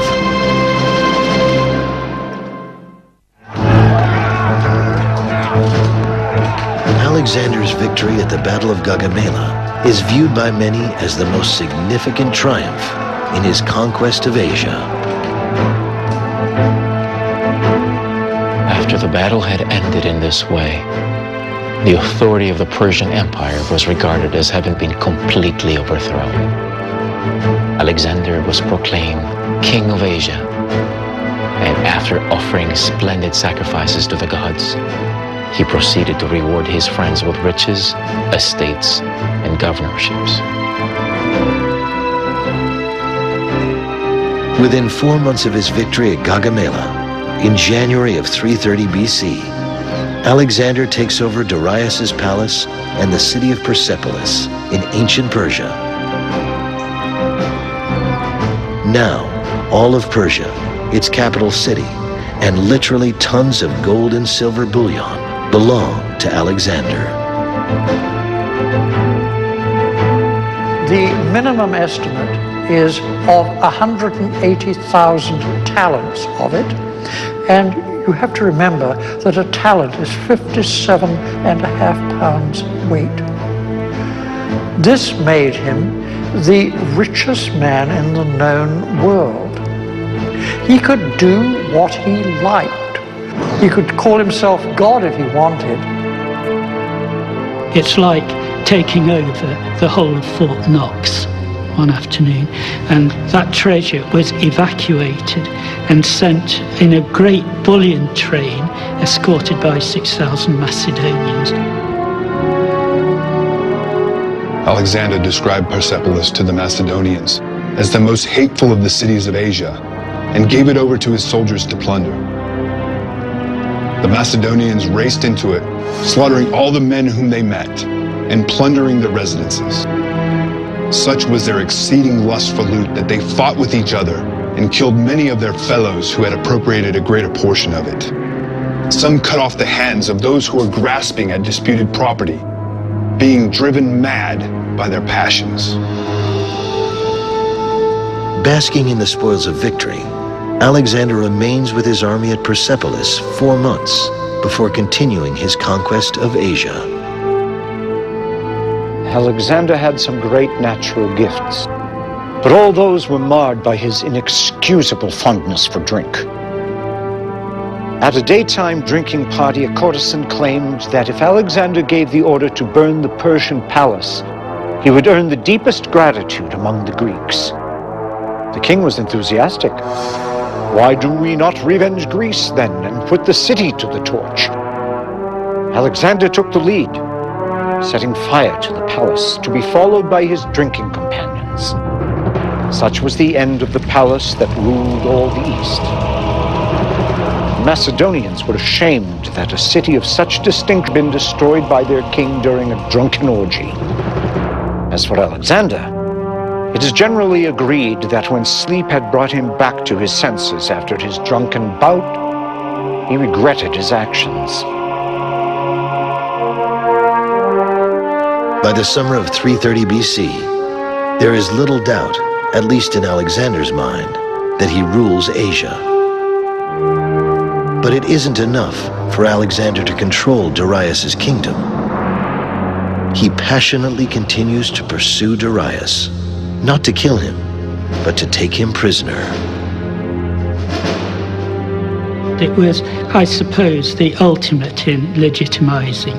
The previous ruler recognizes him not merely as the conqueror, but as the natural monarch of Persia, and almost abdicates for him. How long he would have lived after that, we don't know, but I'm sure that was the thinking behind it. The other important reason for getting his hands on Darius, either dead or alive, was to make sure, and alive is better than dead, to make sure that no pretenders pop up. He's fighting against a culture that is used to having pretenders pop up and say, I'm Darius. No, I'm Darius. No, I'm Darius. And the reason why this could occur is because there's no ABC, NBC, CBS, there's no CNN, there's no C-SPAN. The only way you could be absolutely certain that you had gained control of the king of the previous dynasty and say, we're done with this dynasty, is to have him alive in your possession. When Alexander learns Darius is heading north, he again takes up the chase. So rapid was the march that many of the men, unable to stand the pace, dropped out. A number of horses were worked to death, but Alexander pressed on, regardless of loss. At this juncture, two important persons in Darius' army sought an interview with Alexander. They reported that Darius had been forcibly seized and put under arrest by his own commanders. Bessus, one of his generals, had assumed power in his place. Instantly, Alexander was on the march again, with greater rapidity than ever. June 330 BC. Alexander's army marches day and night to catch up with the Persian army under the control of Bessus. Within 2 weeks, Alexander has the Persian troops in sight. Even though the Persian army is still far greater in number than that of Alexander, thousands of Persian soldiers surrender. Bessus, however, would not allow such a fate for Darius. Bessus and his fellow conspirators came to Darius' wagon and started urging him to mount a horse and flee to escape his enemy. Darius, however, declared that the gods had come to avenge him and, calling for Alexander's protection, refused to go along with the traitors. At this, they were furious. They hurled their spears at the king and left him there, run through many times. They also maimed his animals to prevent them advancing any further. Deprived of their leaders, the barbarians scattered wherever hope or panic directed them. With the great and powerful Darius lying severely wounded, only time would dictate whether Alexander would be able to capture him alive.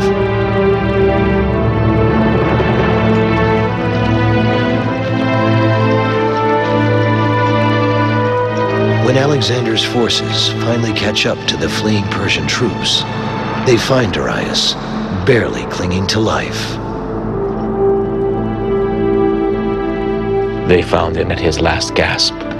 He asked for a drink, and he swallowed some cold water, which a Macedonian brought him. He said, "This is the final stroke of misfortune, that I should accept a service from you and not be able to return it. But Alexander will reward you for your kindness, and the gods will repay him for his courtesy towards my mother and my wife and my children." As he said this, he took the Macedonian by the hand and died. When Alexander came up, he showed his grief and distress at the king's death, and unfastening his own cloak, he threw it over the body and covered it. Later, after he captured Bessus, who had murdered the king, Alexander had the tops of two straight trees bent down so that they met, and part of Bessus's body was tied to each. Then when each tree was let go and sprang back to its upright position, the part of the body attached to it was torn off by the recoil. As for Darius's body, he sent it to his mother to be laid out in royal state. With Darius dead, Alexander's conquest will ultimately be assured. But in the ensuing months, Alexander faces new enemies within his own army and within himself.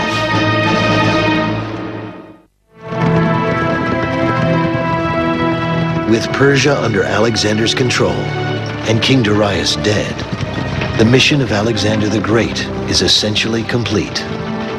But Alexander now faces new dilemmas, far more complex than waging war.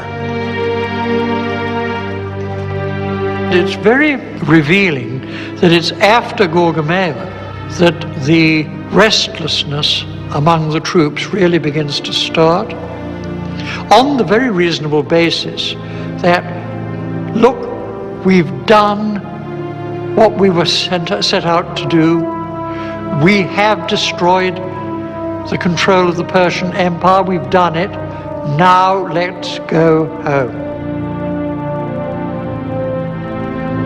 At this time, Alexander becomes acutely aware of potential threats to his power. Among the Macedonians at this time, few men enjoyed a more prominent position than Philotas, the son of Parmenio. When Darius had been defeated, a beautiful Greek girl named Antigone was handed over to Philotas. He confided to her that all the greatest achievements in this campaign had been the work of his father and himself. Antigone repeated these remarks privately to Alexander. Once the king had begun to listen to these insinuations, Philotas's enemies brought innumerable accusations against them, including conspiracy. Philotas was executed, and immediately afterwards, Alexander had Parmenio put to death as well. This was a man who had rendered many great services to Philip and who, of all Alexander's older friends, had urged him more strongly to undertake the invasion of Asia. It is now widely believed that Alexander always had concerns about the loyalty of Parmenio and his son Philotas. For all practical purposes, the account given to him by Antigone gives Alexander the opportunity to take strong action he may have been considering for years. In October 330 BC, Alexander makes his close friend Hephaestion joint commander of the Companion Cavalry. The Macedonian army, now on the march for more than 7 years, moves towards India, and Alexander's erratic behavior continues. In 327 BC, at the age of 29, Alexander does something that is so out of character, it shocks even his closest associates, particularly his lifelong male companion and rumored lover, Hephaestion. Alexander takes a wife. This is Roxane, the beautiful daughter of Oxyates, a baron whose mountain stronghold of the Sogdian rocks has been captured by Alexander. But why does Alexander marry? Well, it's a good political alliance with the local nobility, and there's a chance of producing a legitimate heir for his vast empire. But some ancient historians write that Alexander may indeed have had genuine romantic feelings for Roxane. Men who took part in the campaign used to say she was the loveliest woman they had seen in Asia. Alexander fell in love with her at sight, but captive though she was, he refused, for all his passion, to force her to his will, and condescended to marry her. Alexander confounds his associates even further when he decides that those under his rule should honor an ancient Persian tradition. For the ruler of the Persian Empire, it was essential to be seen to receive proskynesis from his subjects. Now, for the Persians, this is a matter of respect, a simple kiss of the hand. It could be combined with a bow, or with kneeling, or even prostration, face down on the ground. But for the Greeks, this gesture is a form of worship exclusively reserved for the gods. Alexander's command is hotly contested by his followers, and Callisthenes, his official historian, refuses to do it. He speaks boldly to his longtime friend. You should remember Greece. For her sake you undertook this expedition into Asia. When you return home, will you force the Greeks, the greatest freedom lovers of all, to bow down before you? From this point, Callisthenes loses the favor of Alexander. And as so many have discovered before him, that can be a tragic mistake. Alexander orders Callisthenes, his own historian, to be executed. All it meant to Alexander was that here was this damned intellectual who'd served his purpose and was now becoming a nuisance and was therefore expendable. And being expendable, he was thereupon expended. Alexander's desire to pursue Persian tradition slowly evolves into a life of hedonism. He clearly saw himself as a god, and he was being treated as a god. People have been reluctant to believe this because they think of Alexander through modern lenses. No one these days thinks of himself as a god unless he's nuts. But what of Alexander?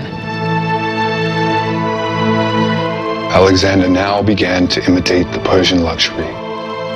He dressed himself in a white robe and a Persian sash. He added concubines to his retinue in the manner of Darius, in numbering not less than the days of the year and outstanding in beauty.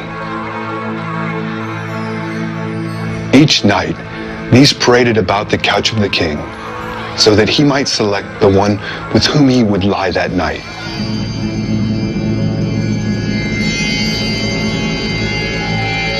Alexander could better cope with warfare than peace and leisure. As soon as he was free of these worries that beset him, he yielded to dissipation, and the man whom the arms of Persia had failed to crush fell before its vices. There were parties early in the day, drinking and mad revelry throughout the night. It was a general decline into the ways of the foreigner. By affecting these as though they were superior to those of his own country, Alexander so offended the sensibilities and eyes of his people that most of his friends began to regard him as an enemy. His long-sought conquest of Asia complete, Alexander continues to want more. In early 326 BC, he begins a campaign in India, where King Porus attempts to stop him at the river Hydaspes.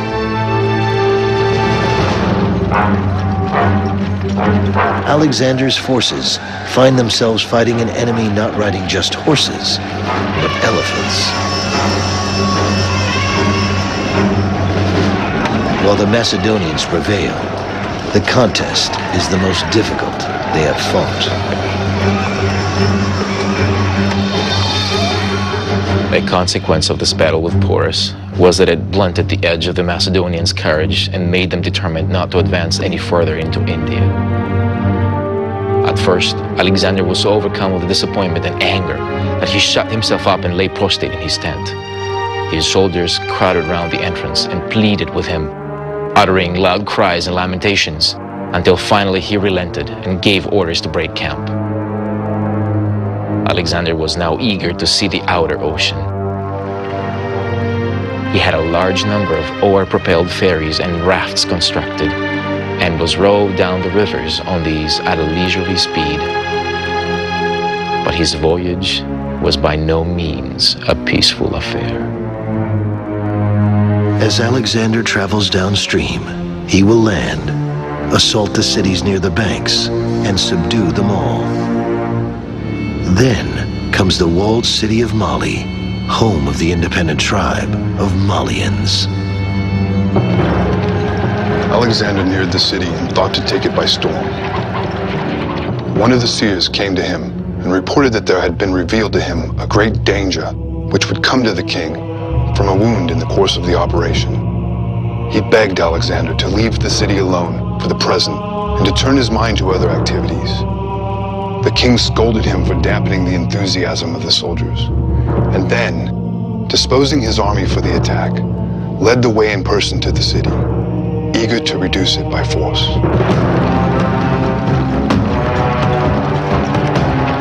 Alexander stationed his infantry in a ring around the outer defenses and moved up in close formation. The defenders took refuge in their inner stronghold. Here, They continued to resist, and not without success, for they turned and fell upon a small party of Macedonians, driving some of them out again, and killing about 25 before they could get away. Alexander, meanwhile, brought the scaling ladders into position all around the inner stronghold. But the men with the ladders are too slow for Alexander. Impatiently, he grabs one himself, leans against the fortress wall, and is the very first to climb to the top, cutting down at the enemy left and right, until suddenly Alexander stands alone. To the horror of his men down below, he is now a perfect target for enemy archers. What he should do now is go back, jump down to rejoin his men. But what he does do is jump forward, inside the enemy fortress, where, in hand-to-hand combat, he fights for his life. Horrified, the Macedonians rush for the walls in such numbers they break their own ladders. Only 3 of them manage to join him inside the fortress, including the bearer of Alexander's Trojan shield. 2 of the Macedonians are cut down by the enemy, and Alexander himself receives an arrow which penetrates his body armor and pierces his lung. The 4th Macedonian defends his leader with the great shield of Troy. Desperately, Alexander's army finally manages to scale the walls, and they witness an impossible sight. Their invincible leader lying on the ground in a pool of blood.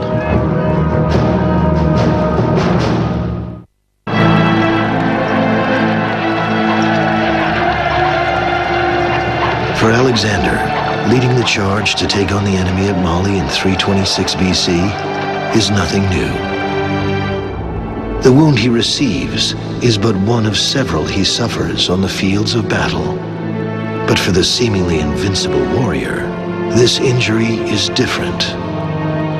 Alexander's troops realize it is life-threatening. Immediately, the rumor ran through the camp that Alexander had been killed. Meanwhile, his attendants, with great difficulty, sawed off the wooden shaft of the arrow and thus succeeded in removing his breastplate. They then had to cut out the arrowhead, which was embedded between his ribs. When it was extracted, the king fainted away and came very near to death. Even when the danger was past, he remained weak and for a long time needed careful nursing. Slowly, Alexander recuperates. During the next 2 years, he heads his army west back towards Greece, half by land, half by sea. In July of 324 BC, Alexander suffers an even deeper hurt. His close friend Hephaestion dies of an unknown illness. Alexander is devastated. We are told that Alexander flung himself on the body of his friend and lay there nearly all day long in tears and refused to be parted from him until he was dragged away. Some have said that he had Hephaestion's doctor hanged for giving the wrong medicine. All the accounts agree that for 2 whole days after Hephaestion's death, Alexander tasted no food and paid no attention in any way to his bodily needs, but lay on his bed, crying. I think Hephaestion, because of his close personal relationship with Alexander, was one of these confidants. And when Alexander lost him, he lost a very, very close ally in developing policy. And you might even say that he begins to go downhill after Hephaestion's death. That he shows signs of losing some will after Hephaestion's death.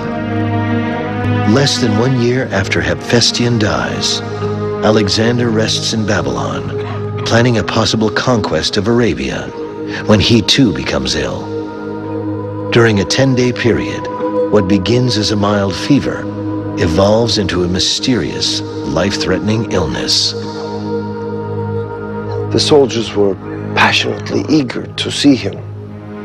Some hoped for a sight of him while he was still alive. Others wished to see his body, for a report had gone round that he was already dead, and they suspected that his death was being concealed by his guards. But nothing could keep them from a sight of him. And the motive in almost every heart was grief. and a sort of helpless bewilderment at the thought of losing their king. It is at this critical moment when the enormity of Alexander's influence is acutely felt by all who know him.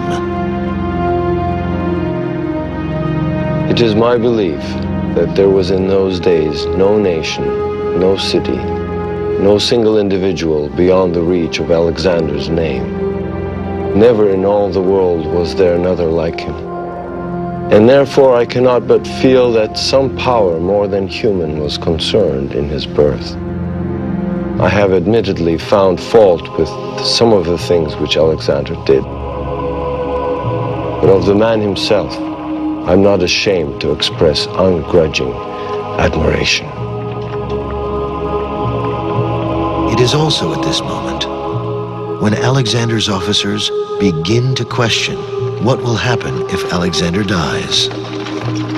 Who would rule the conquered territories?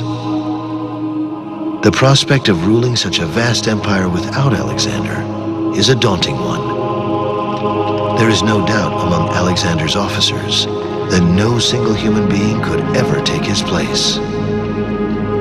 The territories would have to be divided.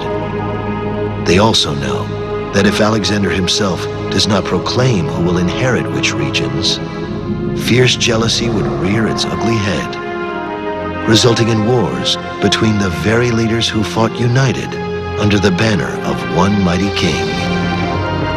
Would Alexander be able to defeat his illness, resume his conquest, and lead his loyal forces to even greater glory? Or would he finally prove that he is not the immortal son of Zeus by dying the death of a mere mortal?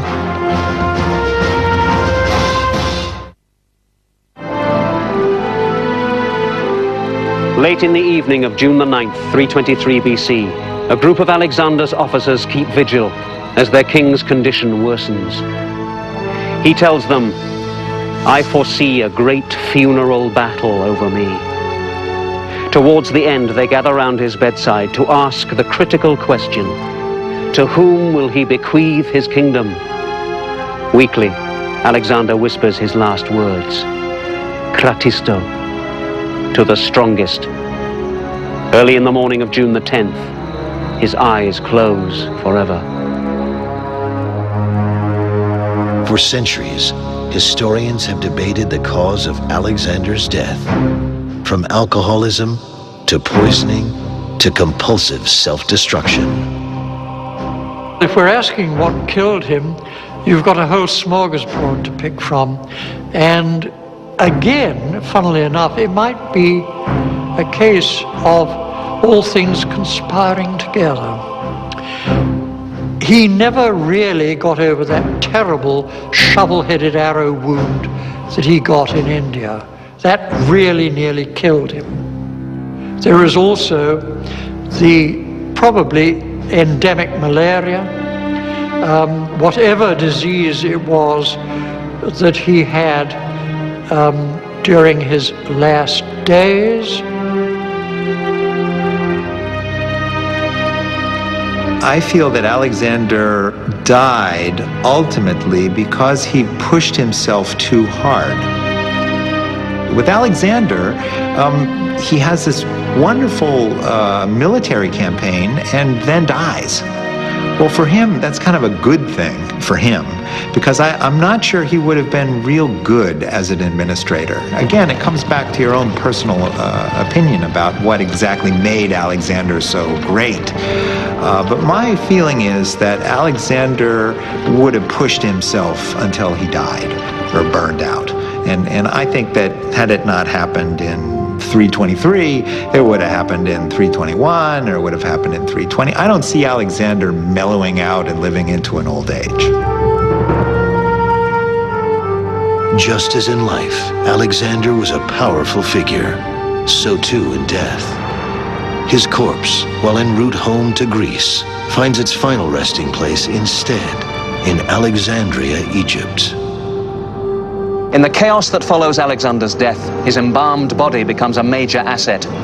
Alexander had said that he wished to be buried at Siwa with his spiritual father, the god Zeus Ammon. but the Macedonians want their noble leader to be buried at home. As the body is being transported by land in a golden sarcophagus, it is hijacked by soldiers under the command of Alexander's former general Ptolemy, now the new ruler of Egypt. Controlling the body of Alexander lends new power to the reputation of Ptolemy and his successors. For several hundred years, Alexander's sarcophagus is viewed here by thousands, including Julius Caesar.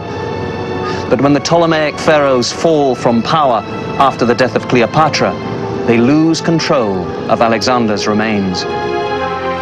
Today, no one is certain exactly where the remains of Alexander are located. Most agree they are buried beneath the streets of Alexandria, most probably near the Mosque of Daniel. The mosque is very active, with prayer services held every day.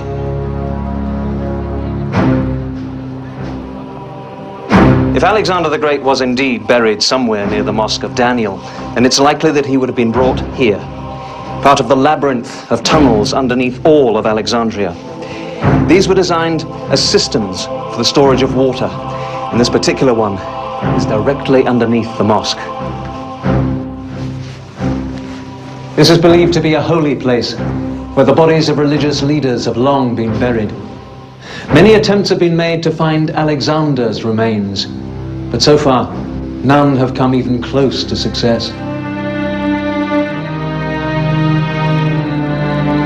The death of Alexander the Great brings to a close a conquest never again equaled by any warrior at any time in history. The statistics alone are staggering. One man leading 40,000 soldiers by foot and horseback, more than 20,000 miles over 12 years.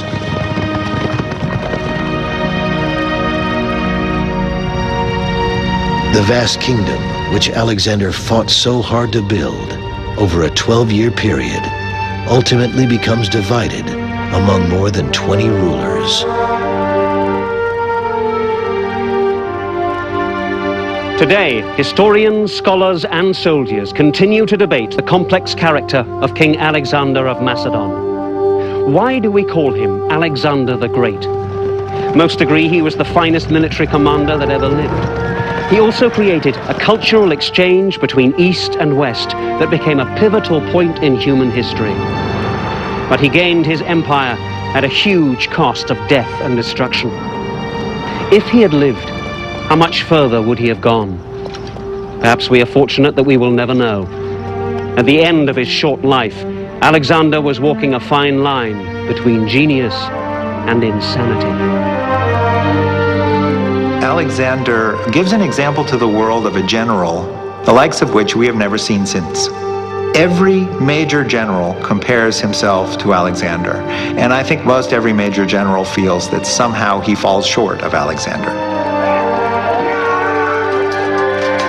Alexander himself was so powerful a figure that during his lifetime, men who afterwards became great kings, marshals, and leaders, while he lived, they were no more than senior officers, lions to his lion tamer. And even after his death, they were still so scared of him that in council meetings, his crown, his scepter, his royal robe presided at the head of the table. He was still there for them, even though he was dead. Alexander appears to have had not one moment of self-doubt, not one moment of fear. Whether he was a god or not, he certainly had the confidence of one. He had an absolute vision of his own greatness, and in the end, we are forced to agree with him. He is, and will always remain, Alexander the Great.